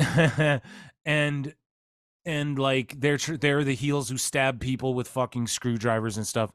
So in the middle of this match, there's a girl sitting in the front row, and she's texting away, and Cash Wheeler, or pardon me, Dax Harwood walks up to her and goes like, hovers over her, and he goes like, what are you doing? Fuck. And then like batted away, and people are like, she was smiling, and it's like, yeah, she's embarrassed. Like, and it's just like, okay, this is all it boils down to. And I'm not going to sit here and go attack FTR. I love fucking FTR. Favorite fucking team. Okay, this is what it is. Like, they're one of my favorite teams. You guys know, after that year, and then they brought it back this year for a bit too. But anyways, this is what it is. He either got emotional over some shit, and I think it's that, because all the AEW guys are real sensy lately. Nothing wrong with that. We all get it like it sometimes. But real sensitive lately, and dude either got upset and then barked at this girl out of like some weird fit of emotional kind of ego type shit, which is fine. It happens, right? I don't care. Or he decided to just out of nowhere go into business for himself and play heel, which is also fine. I like no like it's an indie show, but more or less, so like whatever, you know, if that's what he wants to do. I'm not saying business for yourself, but like either way, dude, it's like it doesn't make sense. So in the like, because people were responding to me going, well, he's just playing in the crowd, he's just playing with the crowd. It's wrestling, bro, relax. And even though I was relaxed, but I'm gonna read my what I put out on X here. But the whole thing is that it's that he's either gone heel, he's either healing on the crowd for some reason when he's a mega babyface, or he got emotional and he felt offended that this girl was texting. Now it spawned this whole discussion. Oh, she should be paying attention to the show. You fucking marks, dude. This isn't dinner debonair. This ain't dinner in a movie. This ain't the movie theater. Still, you be respectful and watch a performer at a concert. Taylor Swift's on stage. You're in the front row and you don't have your phone out filming them or texting your friends or sending Snapchats. Are you fucking joking me, dude? Now, I'm a person personally where I don't, and this is where you know I'm coming from the right place. Ready? Because I'm a person who I don't pull my phone out when I'm living in a moment. I'm one of those people where my girl's got to go, yo, get a flick. Because I'm a dude who I like to just breathe it in and absorb it, you know? And when I'm really into some shit, the last thing I think about is pulling out my fucking phone to film it. Now, if you're the opposite and the first thing you think of is to capture it, good for you. I applaud you. Good for you, because people are different, right? And that's exactly the point. Now they're shaming some girl. Like, so their whole company's dying. And this, like it's just the truth. And these people love ROH and AEW. So why wouldn't they defend her and go, hey, whatever, she came out to a show, was texting her friend, and then welcome her back? No, instead, they got up in arms. They're going to bully this girl. They're going to turn her away. They're going to make her never want to go to a fucking wrestling show again because a wrestler scowled her and then a bunch of people talk shit about her on the internet. And that's what this elitist, fucking weird, gatekeepy fan base does, okay? Whereas all the WWE fans were like, dude, and including myself. And so that's why I know I'm coming from the right place, because I'm not a pull my phone out guy, but I'm defending the pull their phone out girl, because she could have been texting her fucking boyfriend. She could have a mom in the hospital. She could be texting, laughing, texting someone, wow, I'm actually at wrestling right now and it's a great time. Like, I didn't think I'd be having such a fun time. She could have been texting someone going, who the fuck are these people? You know, make them pay attention with what's going on in the ring. People get offended. How do you make them pay attention with what's going on if they're not playing up that? Well, because have you never watched TV, glanced up at the television while you're scrolling through your phone, glanced up at the television and it caught your eye and you went, oh shit, this is some good stuff. Like, these people act like they are not even human. Like everyone else is subhuman unless you agree with them on everything. You know what I mean? And then like they just pretend that they don't live life like normal people. So my whole tweet here, I put out a tweet and I don't know, and like an X, a post, it's fucking tweet, it's Twitter. Okay, so where is it? I tweeted something out, it blew up, and now I cannot find it, my friends. Here we go. I found it. So, yeah, it had 49.4 thousand views at Pro Wrestle Times on X. 49.4 thousand views on the tweet. It garnered 15 bookmarks, 376 likes, 46 quotes and quote tweets, and 89 replies, and probably more from people. I don't know, like there's accounts I've blocked on here from being crazy. So my tweet was just, I quote tweeted the video of it And I just wrote gross. Maybe somebody brought her there and she's new to pro wrestling. He potentially just turned her off from it entirely now. Make them pay attention with what you're doing in the ring. How do you do that? Well, stupid, dummy, yeah. Listen to any fucking, like Ric Flair, Ricky Steamboat, they tell the fucking story. Dude, we'd go in there, the crowd would be so hot after a fucking tag match where the roof got blown off the bitch that I fucking would throw dude in a headlock and I'd sit there for fucking 12 minutes until the crowd settled down again and we're like, fuck, we need something to be excited about. And then they would start cheering again. And they'd get back into it. And, you know, by the time they'd rise up and fire up and all that shit. So that's how you do it. You get them to pay attention. If the rest of the crowd's going, holy shit, you're going to start probably paying attention, right?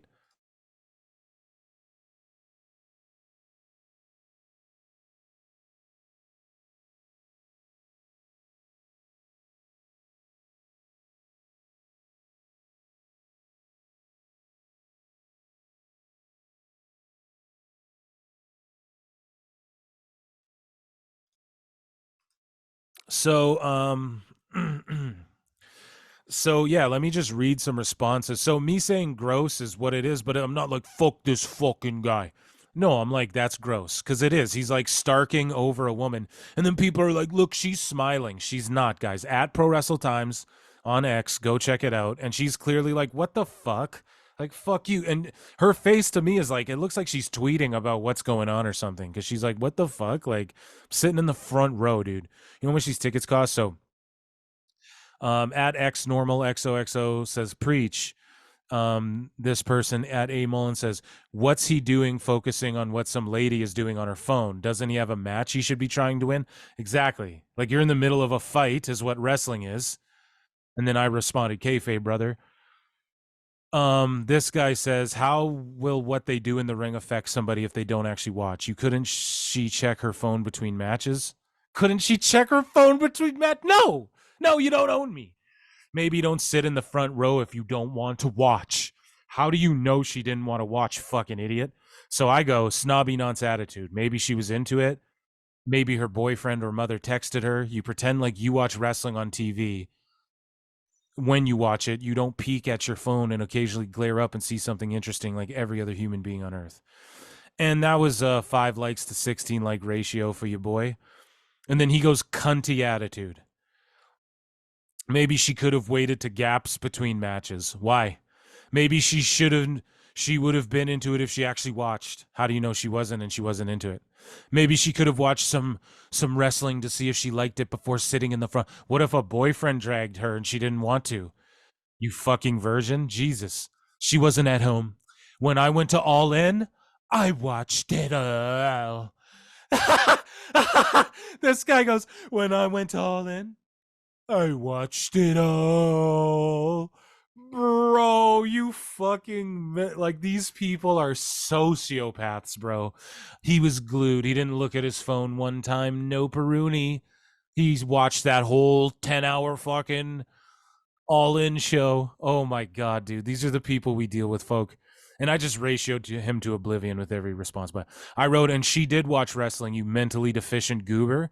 This was like 4 matches into the event. You're really going to pretend you didn't blink once or look at your phone during that 8-hour event, you clown. Now I'm just mad. He's calling her cunty or whatever. She didn't, and I called him nonce, but like I just said, that attitude is a nonce. She didn't in the clip, and that's why we're talking about it. You mentally damaged, still sucking daddy's cock for pocket money without licking child molester. Whoa, dude, broke him. And then, yeah, some guy came in, P-Dub Informer, was like, big man, LOL, more like big pussy. You got mental issues, dickhead. And thanks, shout out at Informer P-Dub1 for standing up for me, but I just wrote, LMAO, I broke you. And then he goes, oh, sweetheart, sugar tits, you couldn't break a biscuit. If you hadn't started with calling me a nonce, we would have been civil. But no, you just couldn't take a random internet stranger disagreeing with you. No, I did, dude. We were just having a conversation. And then I wrote, "You're not tough or smart or cute. Just a triggered emotional man baby crying on the internet." Yeah, dude. I don't know. I don't take pride in this. It's ugly. It's ugly, this, but like, look at how crazy that guy did. And then this person wrote, "Or pay attention to the show you're going to." I wrote, "Or she either paid or was given a ticket and they should be thankful she's even there." It's also disrespectful to the wrestlers. I wrote, "Entitled, ungrateful." How? How, dude? Fuck, man. That's not what like, oh God. Like, you go to a concert, you go, okay, uh, pick someone. Alice Cooper's playing his new shit. I don't know. That was just a cool concert I went to one time years ago, and I never thought I'd see him ever. Shout out Alice Cooper. And I saw him when he was old, and he put on one of the greatest shows ever. But let's say, oh, you go to Alice Cooper, he's playing some new song he wrote this year. That's when you go get nachachos, bro. That's when you go get another beer, take a piss. You know, you want to be there for fucking, you know, for the hits, man. You want to be there for the bangers. When he starts playing new shit, it's like, yes, if you're the biggest fan ever, that's good. But when School's Out comes on, you want to be in the fucking crowd. You know what I mean? So anyways, or maybe the interactivity made her a lifelong fan. And I wrote, hey, I like that optimism, because maybe it did. Maybe she'll never forget that, and she comes back as a fan forever. That's a great point. That's disagreeing with me and giving me a great point. And then there's an offensive response to that I can't even see for some reason. So it's I click on show me that offensive response, and I'm not allowed to see it, which is weird. So maybe she was okay with it. A wrestler interacted with her. That's pretty cool. People just need to mind their own business. LMAO, it's not that serious. I wrote, she was minding her own business, and it happened in a public forum on television for the general public to watch. Right? So if you're insinuating I should mind my own business, you're terribly confused. I just don't know why it's such a big deal for some people. When I see it, I just laughed. Come on here, and it's a big deal. That's all. It's not a big deal. You seem to be, I responded, it's not a big deal. And then they said, you seem to be making it a big deal. And then this guy, newsflash OP, she's not going to sleep with you because she doesn't know who you are. I'm just saying. Wow. Yeah, that is just goofy. And that's some girl said that. Like, okay, you know, not looking for her to sleep with me, bro. I'm just stating a fucking cringe, you know. But anyways, come on, man. Bret Hart would have done the same. And I wrote, no, he wouldn't have unless he was a heel. And I'm ratioing all these people, by the way. He's an entertainer, LMAO. It's all part of the show. And I wrote, baby faces don't heel on women, bro. Like, you don't. You want them to fuck you. Try and fuck you. I see nothing wrong here. All he did was look at her. Crowd interaction is what makes pro wrestling great. Yes, but he's the babyface. So he healed on a woman for what? Either he was genuinely upset and scolded a woman, or he went into business for himself and decided to play heel while on Mark Briscoe's team in a Jay Briscoe tribute match. Just comes across super weird. I took it more as him kind of teasing her. Nothing malicious or mean-spirited. Just a really, you're going to be that person on their phone at a live event? And I responded, she has every right. This person said she's probably just a stereotypical wife or girlfriend who got drugged out by her significant other. Exactly. Dog, it's not that deep. He's working the crowd. If this is, and then my response is, if this is deep to you, you lack depth as a human being. Also, he's the babyface tagging with Mark Briscoe in a Jay Briscoe memorial match. He's not supposed to be healing on the crowd, especially women.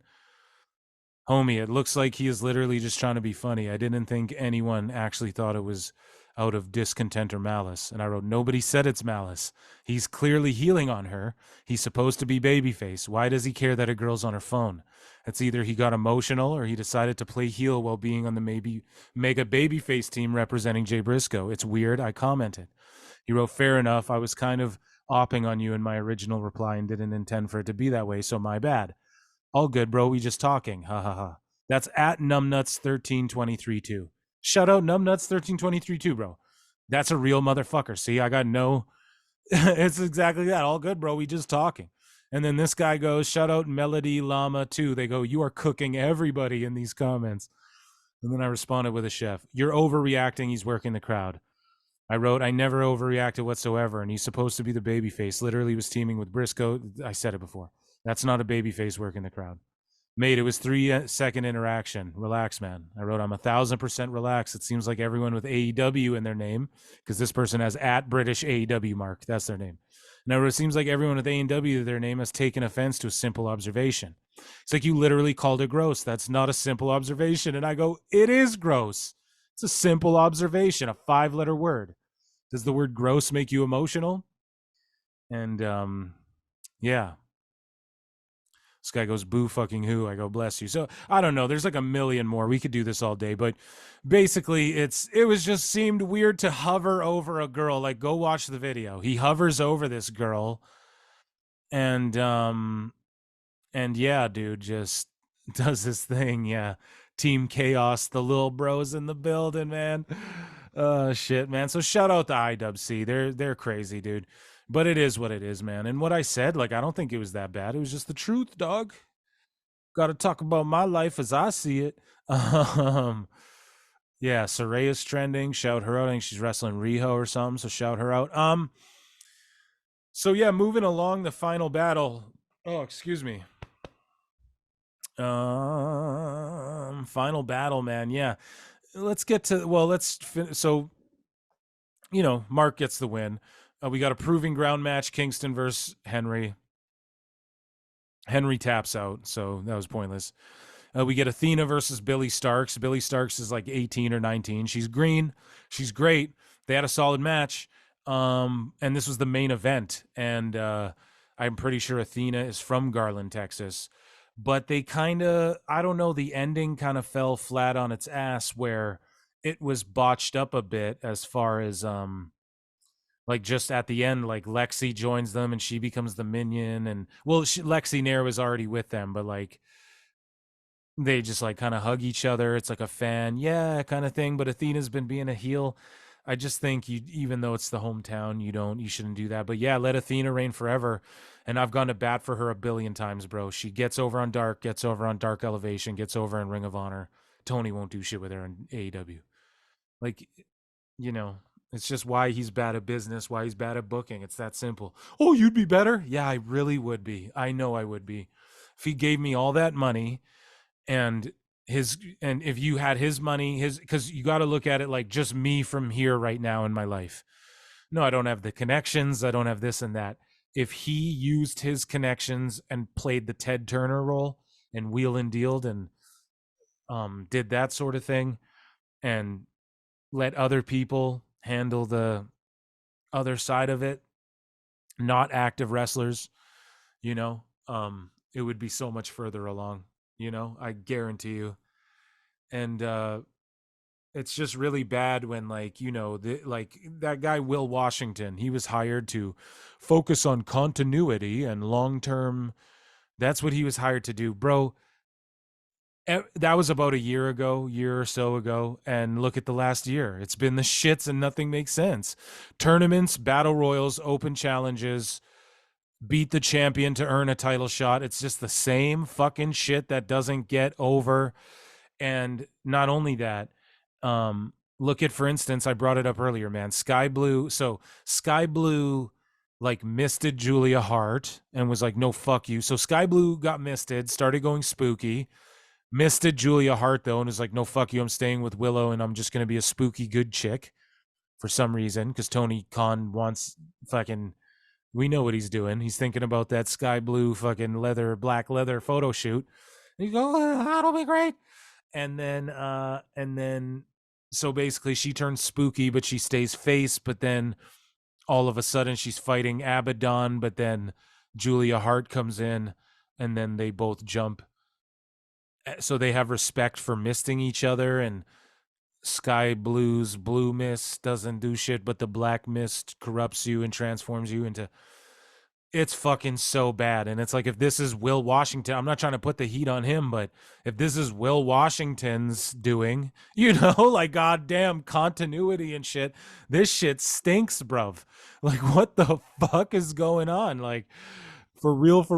So I don't know. Billy Starks got over in this match. This event was what it was. The story, I don't know. Like, I don't know what's separate between Ring of Honor and AEW. Nothing, basically. And that's a real problem. Like a real problem. Tony Khan just brought AEW to ROH's level instead of making it clear that ROH is below AEW, which is what he should have done, right? It's what UFC does. It's what WWE does. You make sure everything's below you. It appears that way. Optics. So they failed. But this event was fun. I will not lie. If you like to just mark out for some indie wrestling, ROH hits. The final battle media scrum will be the last thing we do on this show, guys. This extra long toasty show. I'm so glad I got to bring you an extra long show, and I've got some stuff cooking before Christmas, man. We're like, a week away, and I'm just real busy, guys. If I could, you just keep it kayfabe here, but I'm busy as fuck, but I got lots of cool shit that I want to bring you guys, and I want to drop on just in and around the holidays while you're at home and just to enjoy, But make sure patreon.com/ProWrestleTimes. Get your 7-day free trial of the Patreon at ProWrestleTimes everywhere you might look on social media, at ProWrestleClips on YouTube. But guys, I want to talk about Final Battle, the media scrum, aka Tony's a Victim scrum here. So I never watched this whole thing yet. It's an hour 52. I'm going to skim through it, and we are going to watch this together. What a fantastic night of pro wrestling. It's great to see all of you. Thanks for being here. It was a great ROH final battle. I think we've had so many amazing shows in a short time since taking over and relaunching ROH, and we're back here where I had my first one, and thought it was an amazing show, and I'm really excited to get this started. I really appreciate all of you being here, and thanks everybody who checked out ROH Final Battle or AEW Friday Night Rampage on TNT tonight. There was so much great pro wrestling, and I appreciate all the fans who checked it out. And now let's start out the media scrum with some of the greatest wrestlers in the world after an amazing match. Ladies and gentlemen, FTR and Mark Briscoe.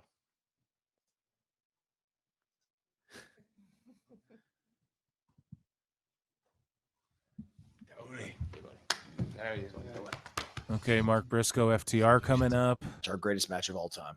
No questions asked. Being able to have this match for Jey that's them. That's Mark and Jey. Like,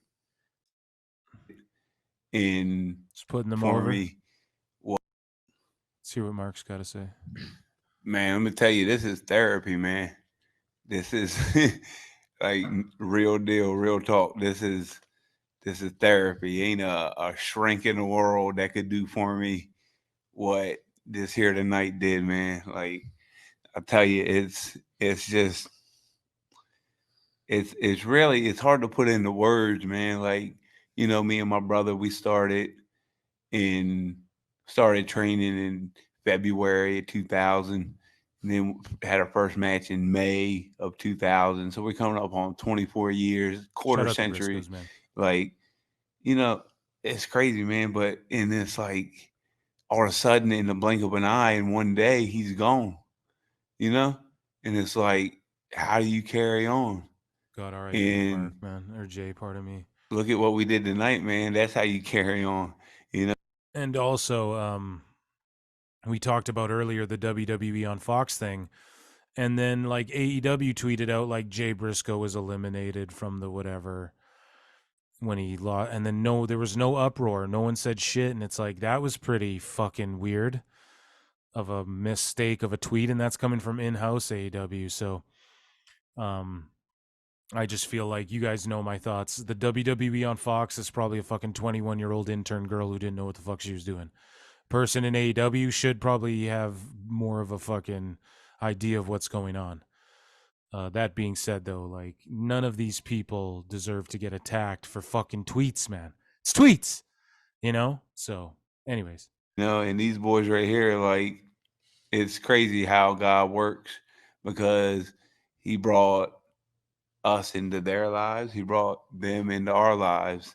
And my good man, Tony Khan right here, has been just like I don't mean to shit on it, but Tony Khan wouldn't fucking put the Briscoes on TV until after Jay passed, R.I.P.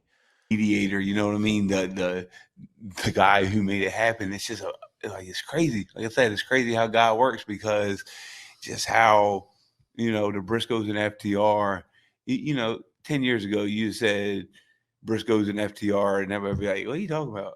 You know what I mean? But now it's like forever from now on, forever, we're synonymous. You know what I mean? We're in the same. If you mention Briscoes, you're gonna think of FTR. You mention FTR, you're gonna think of the Briscoes. So it's just, it's like the Hardys, amazing, man. But yeah, tonight was true. So therapeutic, so therapeutic. And the Bucks could have been a part of that, but they just I can't. You know, I'm happy right now. I'm happy. Egotistical fucks, man. Just real quick before the next question, I won't go too long on this, but to kind of put into perspective what he was saying about how things happen for a reason. And up until the Tuesday before Final Battle last year, we were never supposed to have that match with Mark and Jay. It was going to be a totally different match, totally different team. And I still have the text where Tony texted us, and he said, I want to do you guys and the Briscoes, the trilogy, at Final Battle instead. And I was thinking dog collar, double dog collar. And if that text hadn't been sent and we hadn't changed everything that was written down, we never would have had that chance again. But we were able to do that match. We were able to have that third, and man, we were able to. Bucks. No kidding, but I think send Jay out in the best way possible. If it's going to happen, I can't think that he would be upset about knowing that was the way, like, he got to finish his time here, brother. So 100%, man. Like, and don't get me wrong, the first Briscoes FTR one, like, it was crazy. It was like crazy. Yeah, right here. It was just crazy how that was just like game changing. We've been wrestling, you know, tagging 20 some odd years. Briscoes FTR one. Some of these comments are just like, oh, the feelings back, the most important promo in all of wrestling. It's like, you know, there's 39,000 views on this. Just look at WWE. Like, I can scroll down. There's 107,000 views on Lana's, CJ Perry's AEW interview. There's 39,000 views on this scrum. It's not the most important speech. It's called it's just called a bill of goods, man. When Tony's like the sports based and the records and all that shit, I'm like, yes, and then it's all fumbled. You know, it's all fumbled. So I'm not shitting on any of what these guys are saying, and yes, they shoot literally the Briscoes and FTR, two of the goats, but level Briscoes FTR too, and it was like, holy, it's just you made the right move, brother. Thanks, buddy. And tonight, you know, this felt like the right match, and it was something that obviously we were talking about the Continental Classic. You guys have had a lot going on in the Continental Classic. There's been a lot going on with FTR and AEW, particularly on Collision.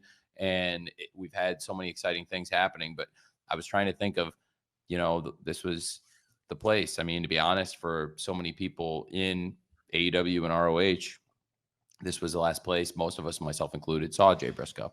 And after the pay-per-view, hanging out was the last time I saw him, and we really all hold the memories very special of Final Battle last year, and we'll cherish it. So coming back to Dallas again for Final Battle, I wanted to do something special, and I just was trying to put my finger on it. And then, congratulations on the win. Let's look ahead. I like how you say win. I love that, dude. It reminds me of my North Carolina accent. Hell yeah. Okay, North Carolina, Texas. Same. Our barbecue's better, but you know, it's okay. It's okay. Still. We used to smoke. That's his fighting words. Let's look ahead. Any thoughts of going after the AEW Trios titles or the That's Ring of what they Honor should six-man do. titles? Viable. That's what they should do. They carry skill. hot tag, and you're not pacing yourself like you're in a singles match. It's almost like you're running your hot tag in your own match, if that makes sense. That's it, man. It's just like embedded into my brain. It's become a part of my mindset that, okay, I think there's great opportunities to do all of those things. And just as we've seen this year, I think we've seen all these guys flourish together and individually. triggered me. You know what I mean? It triggered me. And that's okay. So here's Mark Briscoe talking about that. This is WWE on where Fox. I'm coming from. You know, my best friend, my brother, you know what I mean? Not been gone a year, and I see this and it just triggered me. You know what I mean? It triggered me. And that's okay. Yeah. Man, yeah, that's dude. okay. But that's what I'm He's a saying, man. I'm a man for human, owning man. it, We all like- human. Yep. Some people act like they somehow, some way. I don't know what the next level from human is, but they act like they What we were one level higher what than we were talking human, about and that they before. don't make mistakes or something. But I'm like, okay, you know, let me at least tell these people, explain to these people that what I'm feeling, you know. So it's hard, man. It's hard, but faith in God is what's getting me through, because I truly, you know what I mean, truly believe that my brother's in a better place. He's doing better than me. He ain't got to worry about no bills, none of that bullshit. no dumbass Twitter posts. You know what I mean? He's doing good right now, man. But it's tough. This is our first, holiday season, first Christmas without him, and I'm trying my best to hold it together for the family, for his wife and his kids and mom he's and dad. a man and my for sister, owning and being like, look, you I got know, emotional. So and I that's fucked kind up. of where I'm That's- focusing at. And tonight, just like I said, therapy, man. The therapy that it just ain't nothing like it out there. It's just there's nothing like it. It's just nothing like it. But yeah, man, it's not easy. And we're adjusting to this new normal. When I say we, me, and the family, we're adjusting to the new normal. And yeah, so if anybody want to just put it like this, and anybody in the professional wrestling world is going to call themselves them boys, then I'm gonna come at you. And then I don't care who you are. No, there's one them boys, and that's the Briscoe brothers. Damn it. Yeah, right. But they didn't mean it that way. It's some fucking intern, dude, who doesn't know. Like, no offense to the Briscoes, but just people, like, none whatsoever. They're one of my favorite teams. But it's just some girl who works at Fox. I've said it 100 times. She doesn't fucking know. Or maybe they do work for WWE, but they called like in September, they called Judgment Day dem boys then as well, and no one said shit. And I just don't think they would fucking do that, man. They honored Jay Briscoe when he passed. Like, that's such low bullshit, that I just don't think they would do that. So moving along here, we'll skip ahead to Ethan Page, I think, comes out next. Unbelievable. I'm listening to this for the first we're gonna time with keep it y'all. going That's why I'm a now little after more that quiet. great I Quit match. Thank you. Yeah, you had an I Quit match. I like Ethan Page, Canadian stand-up. Hello, everyone. Tony's just got a big old smile. Congrats. Thank you. I feel like I deserve it tonight. That one was pretty rough. You do. Sure. Ethan, Brian's on PW Torch. Congratulations. Thank Hope you. your head's okay. I'll survive. Well, my question, Ethan, is to you, especially in the AEW sphere. If you're working more in ROH, somebody might look at that as a step down, but you're utilizing this as an opportunity to get better. What it should guidance be, or man. advice would you provide to someone directly that's NXT? yearning They to look get at on as a step television, but down. they just haven't and we had all the chance to do acknowledge so it. yet? You get called up to the main roster. Honestly, for me, this has been just kind of sit a here thing and I've done my put entire ROH career. on the same level as AEW. Why would you Why would not you do that? assume That's the a slap place in you the are face is to the AEW best and Ring of place Honor to be? fans. And if you're not trying to elevate the place that you're in, I don't think you should be there. So if my role right now is to be in Ring of Honor, I want Ring of Honor to be the best show possible. I want to make everyone sign up on watchroh.com. And that's my job. So wherever Ethan Page is will be the coolest place, the most exciting place, the best place to watch. And if I end up back on AEW, that will be my goal there too. It's been my goal in every company I've been in. I'm very big on waving the flag of the place that's feeding my family. So yeah, we'll I'm just always going to try my best wherever I'm under whatever letters. Good for him. The brand new Ring of Honor World Television Champion, Kyle Fletcher. What a great match. Christ. Yeah, any side. This is great right here. The path of least resistance. And yes, please. Oh, it's great. Oh, it's great. He's looking at the No, belt. not at all. First, He's unbelievable for one of the. I am too, dude. When I played one of the great 2K wrestlers on the planet. When I played WWE 2K modes and shit, bro, I'm a mark too, but like it's just that, like, you know. These belts are great though. I like that he brought the retro thing back, but somebody who's great as a tag team wrestler and as He's a great. singles wrestler. First singles championship in pro wrestling for the great Kyle My entire Fletcher. career, yeah. It's amazing. Big night. Great match and great night. he aged like 5 years in a week. Emily Kyle May with Fletcher Sports King. Keto Wrestling. Congratulations, Kyle.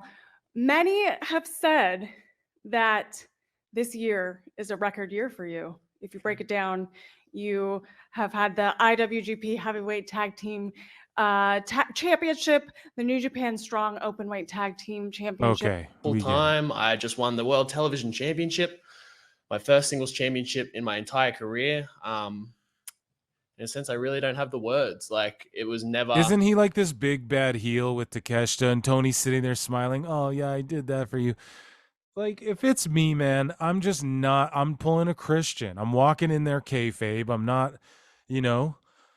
I'm not even like answering these fucking questions. Even if I'm a babyface, I'm just doing, you know, I'm just working the gimmick. I don't want to say it wasn't where I expected to be, because I've always known this is what I was supposed to do. I've always known that traveling with them, whatever, it's almost like a comfort thing. Like, that tie the art of singles wrestling and tag team wrestling and also make them very different when you're trying to go from being in a great tag team and being a great single star. Absolutely. Yeah.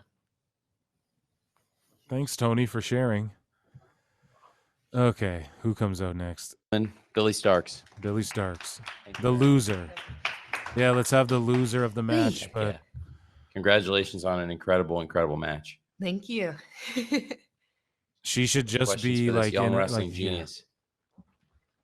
She'd be perfect for ROH. Hey there, and Roy Turner with iHeartRadio's This Is Wrestling. Billy, congratulations tonight on winning. as one like a of the things, developmental. you coming into this match tonight, knowing you were against a hometown hero and Athena and everything else. How did you prepare for this match, and what do you see moving forward in terms of what you're going to be facing in the women's division? I was preparing for my fight of the life tonight. I was extremely nervous going into this, and She's 18 and she's obviously nervous and shit. She just said, I was ready for my fight of the life. She meant I was ready for the fight of my life. to be honest, I thought I Cute. She's cute. was ready for Athena. I thought I was ready to take over the world. But tonight wasn't my night, and I knew that. But I am happy to have my mentor back, my friend back at the end of the day. It was incredible. It was an incredible match, and what you two have been through to see you take it out on each other physically, and then to have that moment at the end, it was really special, and it was such a great main event on one of my favorite wrestling shows of all time. Thank you very much. Thank you, Tony. And to know, Billy, you're only 18 years old and just getting started. I'm 19 now. I had You're a 19? birthday. Come on. I'm sorry. When was your 19th birthday? I was December 8th, baby. Everybody gets confused because I have October on my Twitter. Excuse me about that. Well, that is confusing. I apologize. By the way, I apologize for that. I'm sorry. It's been She's obviously great. crazy times. Yeah, You know, her. as I She's was saying great. before, there's Her and lots of crazy Athena stuff got going on. over You know, we said earlier, we were big time in talking about ROH.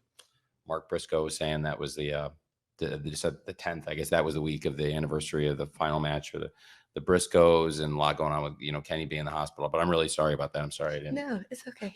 But I meant what I And said. then he just awkwardly touched her, and he's like explaining, and she's sitting there like, "Yeah, be cool, dude." Like, oh man, oh my goodness. Said, I Tony, mean, at Tony, 19 Tony, years Tony. old. And it's crazy because you started working with us right around when you turned 18. I mean, it's crazy how, you know, it's been about a year. It was now. literally like the week after my 18th birthday is the first AEW show I came to, and I got to wrestle, and it was awesome. Yeah, I remember. And you came back, and it's crazy to think about because I remember when you came back, and it was the first time I'd met you. We were in Universal Studios in Orlando, and I could tell you had something right away. Oh, thank you so much. And tried to tell you that. And I guess you had just turned 18. It's crazy to think that was, I guess, a year. Tony, this is stuff you tell her behind the fucking scenes, not in front of everyone. He's trying to let everyone know I discovered her and made her a genius and blah, blah, blah. Because she's going to go to WWE one day when she's fucking 25. Jesus Christ, man. This is so cringy. And then there's people in the comments, the feelings back. The final battle press conference was beautiful. Jesus. I liked it. And my favorite interviews were those of Billy Starks, Athena, and Ethan Page. I really liked their interviews. That's a bot, 100%. Yeah, I don't know, dude. Crazy. Like you said, it's been a full year. And tonight was just one of my favorite matches, one of my favorite nights, and I just wanted to. Does he date girls? Like, he probably pays, right? Because, like, she's awkwardly laughing. Like, if you've never hung out with chicks, dude, that's what she's trying to get you to move on and stop fucking saying this stuff that you should be saying in private in front of all these people when she's at a press conference and they're supposed to be asking her questions. It's like he's trying to flex that he knows her. I know I said it when you came or that through. He discovered I just wanted to thank you again. Thank you. Thank you. I'm skipping ahead because I'm douche cringing the fuck out. Now here's Athena. Guess I'll set this up here. Yeah, just so you guys can see it. This is right here. Deja vu all over again for us here, champ. Way Yeah. to go. Another great pay-per-view and another great Athena World Championship match. Yeah, thank you. I don't know. I'm just used to it now. Unbelievable. Hi, Athena. Nika Oh. from Body Slam. This is our third or fourth doing this, but anyway, you have really put this company on your back, and you Yeah, have no been shit. doing amazing work to the point that when people say Ring of Honor, they say Athena. It's synonymous. Well, why? People and are all over ROH the is internet synonymous calling with you AEW. the Why best not have her wrestler on in the fucking company, Dynamite? The best Giving your champion women's in the division company, the over. most dominant champion. How does that feel for you? Because you've had such a long career, you've done so many great things, but to be in this position now and to do it again at home, how does that feel for you? It's awesome. Like, I sit back and look at what I've been doing this almost 19 years now. I say 20 because it sounds better, because I was technically older than that when that was just in here. But I've been doing this for a very long time, and it's really cool because the wrestling business just keeps changing. There's always something to do. There's always something to work for, but consistently day in, day out, especially when it comes to Ring of Honor, anytime I step in the ring, I treat it like it's going to be my last match, because when I had my Achilles surgery, like, I didn't think I was going to be able to come back. And for me to overcome that and not only come to AEW and ROH and be the dominant champion, which is really fun to kick people in the face nonstop. It's just a really cool moment. And I don't really think it's actually hit yet, because it's not done. It's not over. It's going to continue forever, because that's what I want it to be.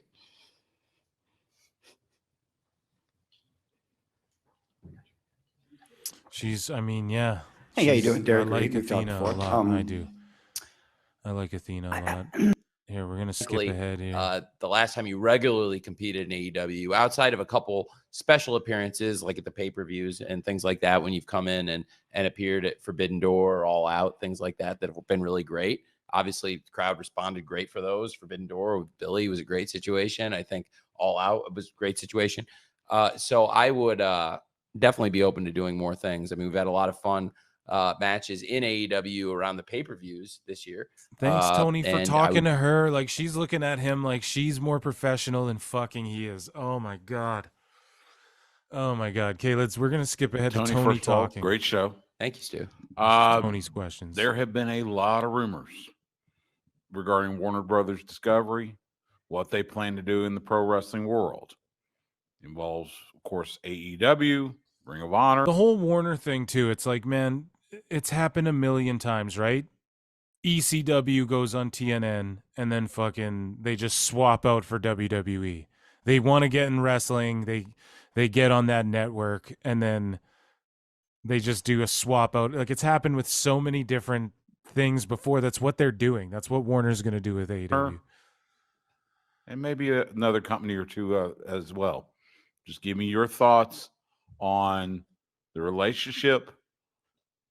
Can you give us Listen to Eric Bischoff's podcast. He breaks all of it down so fucking good because he knows, he has experience, and he has it on good authority as well.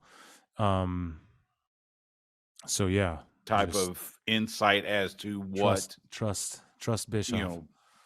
Discussions are looking like now as far as AEW, Ring of Honor, and Warner Brothers Discovery? Ring of Honor, we haven't had recently as many, but we've had really good conversations about AEW. Even in recent days, I've had really good talks with Warner Brothers Discovery. We've been with them for several years. It's a really exciting time for AEW. New ownership. We were the number one show on cable on Wednesday in really what are considered both of the key demographics in TV, which are 18 to 49 and 25 to 54. So it was a great week for AEW. I think we've been putting out some of the best shows we've ever done. Right now, we're on this incredible run. Tonight was a great episode of Rampage, in addition to the great he went head to head. Final Battle. Rampage went head to head head with Final Collision Battle. Have been tremendous. I think some of the best in the history of that show, and also Dynamite has been on a great roll in recent weeks. To who? There's so many great things happening in AEW. AEW. A great role according to who? Oh, these shows have been great. How's it a great? What's different about any of it? It's great to come in and have the number one rating and be the number one show on cable, which we've done so many times. We've performed incredibly well for Warner Brothers Discovery, and we're very, very, very strong relationship. I think with media rights and all the things coming up, everyone has to do their due diligence. It's just part of the TV business. But I think where we stand in a position for AEW to have a huge growth year in 2024. There's a lot of really exciting things happening that I know Warner Brothers is really excited about, that we've talked about.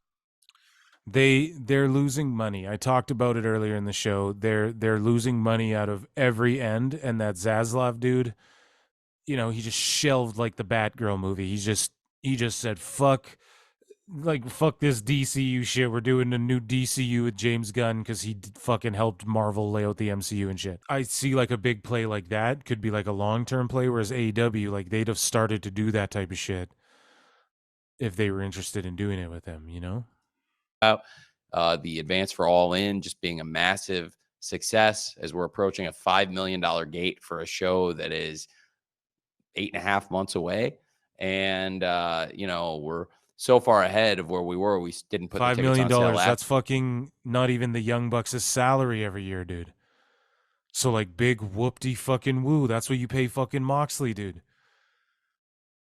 Like two of your top, okay, so how much do Edge, Kenny, the Bucks, and Moxley get paid? Anyone care to guess? I guarantee you it's probably 3 times $5 million. Like, let's really think about it. The Bucks are talking about we got NBA level contracts. So what the fuck is a $5 million gate? Who gives a fuck, man? Like last year until spring, and now getting on sale ahead of the holiday season. I mean, it's been a huge success. That's going to be tremendous, and one of the biggest wrestling shows in the history of the world, following up on the biggest wrestling show in the history of the world just months ago. We've done great show after great show. It's been a great year for us. Is it great, though? Oh, we've done great shows. But what? Okay, why were they great? What moments? Oh, there was a bunch of great matches on each show. Okay, but you have great matches on every show, right? That's your whole thing. Like, they're all long and false finishes and kickouts. So like, what was great about this? What was like a moment in time where everyone will look back and go, holy shit, what a moment? There's none of that, bro. So what's great? Or what about Dynamite was so great recently? Oh, there was a great match between Swerve and okay, but Swerve always has great matches. So like, what else was there? Like in WWE, dude, that Rollins Punk stare down. We just went over an hour-long journey of Punk and all the great shit he's been doing, show to show, and how they're stretching out this story and letting it breathe and alluding to making us wonder who's signing where. Orton's over here. What was so great? The moment when Orton goes, nah, that's $100,000 for next time. Like that's great shit, pal. What is great on this? Oh, well, Garcia cut a promo at the camera. He wiggled his dink, and then he had a fucking 15-minute back and forth great match. Okay? That's what happens at every show, You guys treat it like an indie, so I don't know. We started out with some great wrestling to start the year, great matches, and then we went to Revolution in San Francisco and blew it out. And, of course, Ring of Honor, I think all 3 of the major Ring of Honor events have been tremendous. this year, including tonight, which was one of my favorite shows of the year, along with Supercard and Death Before Dishonor. I think the Ring of Honor shows have been excellent, but in particular, focusing on the Warner Brothers Discovery relationship that you asked about, we've just gone out and crushed it time after time, and it's been a great year for us. And I disagree. Really, All In is the biggest thing we've ever done, and I think it's one of the biggest things anybody's ever done in wrestling. But you have to also look at all the other huge events we've had recently, month after month. You know, All In was a great show, but really since Collision started, I think we've been able to do so much with 5 hours of television. So this was a big year for us with Warner Brothers Discovery. They came to us and asked us to go from doing 3 hours of TV a week on TBS and TNT, expanded it to 5 hours. And that's they expanded it to very 5 successful. hours because Zaslav wanted CM Punk. They wanted a show for CM Punk. Collision did a great audience this past weekend. It's been up the last couple of weeks, and also the shows have been as good as ever. Really strong shows. I was really proud, in particular, the last few weeks. The Continental Classic, I think, has been something really special. Dynamite too. So it's a great relationship, and it's going very, very well for us. And I think part of the TV business for both sides is going to be doing their due diligence, and that's just a part of sports and television, really. And being a part of the NFL, they're going to swap out for WWE. You know, I've seen that process play out with certainly different TV networks looking at different sports, and the sports themselves looking at different TV networks. And so emotions as well. He's saying quite like wrestling themselves and the companies. So many people are on this one platform. It's pretty unique on it, and it sometimes becomes what I've home run. And the wrestling's great and everything's great, and still people are trying to tell you there's some problem with it, or posting a turn in the business, like do the #1 show and people more evenly distributed. Like, to be honest, in the NFL, the biggest platform, and there's all these, you know, there's so much engagement across all these platforms. There's been so much growth in TikTok. We're up 300% year over year. NFL oh, great. That's fucking TikTok, bro. The amount of football being consumed in TikTok is insane, but that also, I don't want to I mean, what the NFL does on Instagram and Twitter X, it's incredible. But in wrestling in particular, this one platform, X, it is amazing how much time is spent in the industry on it.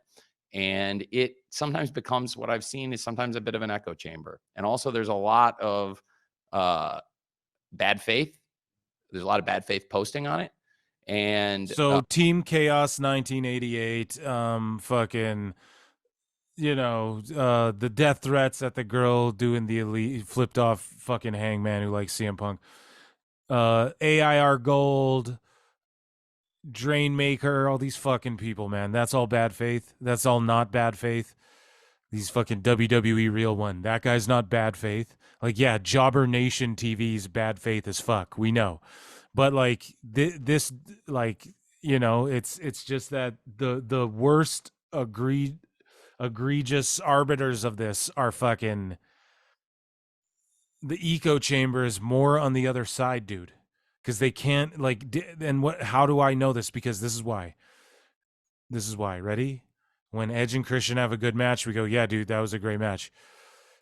When Jade Cargill is in debut, they fucking trash Jade Cargill. Okay? Now, yes, there's shit on the other side, but it's just that he's about to play victim here and act like it's coming from one side. You can have a great day in the business, like do the #1 show, and people try and tell you didn't do something great, or you can break the world record for the most tickets ever sold to any wrestling show ever.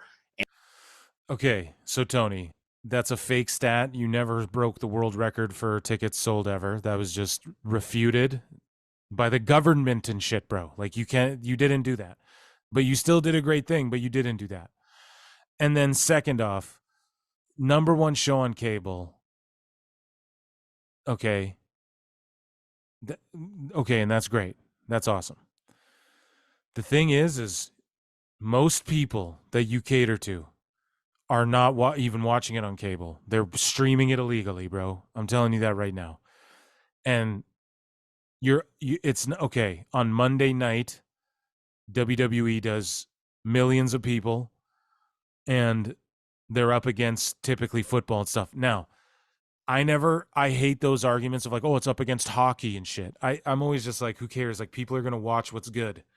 Okay? If some shit's good, people are going to watch. The #1 thing is like, yeah, there's no wrestling on that night. The wrestling people are tuning in for that. NXT has been able to beat AEW a bunch of times.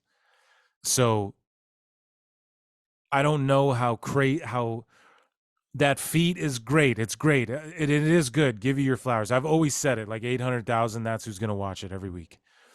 But it's not enough to, like, okay, but that doesn't mean that the story's doing good, the story's doing better, anything like that. It doesn't mean that there's no fatigue from these long ass matches and people aren't getting fucking hurt and just these things that would make, I don't know, dude. Like Wednesdays is when people watch TV, bruv. You know, that's when Disney puts all their shows Wednesday. You know what I mean? Like they drop everything, all the Marvel shit comes out on Wednesday. The reason for that, man, is it's the middle of the week and he should be able to hit like 2 million fucking people realistically on these nights if they were, you know, like if what, like, okay, WCW was able to go head to head and even beat WWE. You're not even close, dude's not even close. And they were close a bunch of times and everything's great right now. But what happens if they get booted off WB? Which might goddamn WB, which might happen. What happens if they're booted off Warner? What's going to happen? And have this massive, huge success on pay-per-view and just hit a home run in the wrestling. And like the pay-per-view doesn't help fucking Turner. The pay-per-view doesn't help. Like, you know, that's not helping. Like, this is why UFC and WWE abandoned that model, because it doesn't help negotiate a TV right. Oh, our pay-per-view did pretty good. You know, it's great and everything's great. And still people are trying to tell you there's some problem with it or some detrimental. I have news for you. When people, the drop count of the show, when people posted the number of people that go through the turnstiles, I've never heard of somebody posting a turnstile count, which is not, like, there's so many ways to get into a show. And there's so many people I talked to that bought tickets that did not have to go through the turnstiles. But take that aside for a second. The turnstile. Oh my God, Tony, don't do this. He's just going to embarrass his goddamn self. Count. That is so normal for North American pro sports. Even if it was 73 out of 81, that would be over the average of show rate for North American pro. Okay, so then you sold 81,000 tickets, but then only 72,000 people were there, Tony. So am I willing to believe that you bought 10,000 of those fucking tickets? Yeah. So you're admitting just what everyone was saying, how many people were in the building, the attendance. So y'all are saying the attendance is the same as the tickets sold, but listen to his language. Now he just says the most tickets sold. Okay, but Tony, if I bought 10,000 of them, like in the record business, this is what artists do. They get fucking credit cards and buy up a bunch of their albums in their family's name and shit. So they sold more. Like, that's all people were saying. Pro sports. So if you take the average, like, Big Four pro sports game in America versus like the tickets purchased and then the people who actually go through the gate. We know. People would talk like that was abnormal, or it's like, no, again, we're not. We're saying that the attendance wasn't what you said the attendance was. What you said the tickets sold were, we all said, okay, he probably sold that much tickets. But also there were reports that came out, dirty dirt sheets that you love so much, Tony Khan, came out saying you sold, or someone that, the rumors were that TK bought like 9 or 10K that were bought by AEW themselves or whatever. So there you go. Like from that company or whatever, Shad Khan's company or whatever. So was that right, or was that probably closer to accurate? Well, if you look at what the turnstile numbers were and then you look at what you say the ticket sales were, sounds like you bought 10,000 tickets. That's all we're saying. That's what we did say the whole time. To be AEW, no matter how boots on the ground, Paul Nolan reports. good you do, there will be people coming for you, gunning for you, because that's what this is. There's a reason that every single person who stepped into my position until now has gone out of business. I'm the only one left. Because you have more money than all of them. You have more of your dad's money. He goes, I'm the only one left. You weren't there. He's about to name Jim Crockett and all these other people. This guy's talking like he was in the territories fighting in the territory days. I'm the only one left. You weren't there, bro. You're only here because of your fucking money from your family. Your dad invented the bumper or whatever the fuck. Okay? You're only here because of that. I outlasted them. I'm the only one left. Only one left doing what? Who had a shitload of money, who started a wrestling company and was willing to throw $1 billion into it? Jesus fucking Christ, bro. Like, this guy's real. Like, this is a real, like, arrogance, show some fucking humility, bro. He was stepped up and put millions of dollars into this and done it week after week. And there's no off season. You do it. So Dixie Carter didn't last 5 years, bro? 52 weeks a year. There's no off season. We're 52 weeks a year. So you're talking like you're Vince McMahon. No shit, bro. You're not Vince McMahon, dude. You're not the reason wrestling's 52 weeks a year. That's Vince. So what are you talking like? We're the only one to do it. Dixie didn't last 5 years. TNA's not still alive. What is this guy? New Japan's not alive. These other companies, Ring of Honor's not alive? They didn't put millions of dollars into wrestling? Oh, it's alive because of me. Okay, great. Why don't you focus on AEW? What the fuck? Oh, there's always going to be people going to listen to this guy, man. I'm the only one left. From who? Jim Crockett, bro? You have more money than these people do to just throw away. That's the only reason you're still here. Otherwise, this shit would have been done. It would have became ROH. For you, gunning for you, because that's what this is. There's a reason that every single person who stepped into my position until now has gone out of business. I'm the only one left. Everybody who has stepped up and put millions of dollars into this and done it week after week, and there's no off season. You do it 52 weeks a year. It's a fight, and that's a credit to the fans.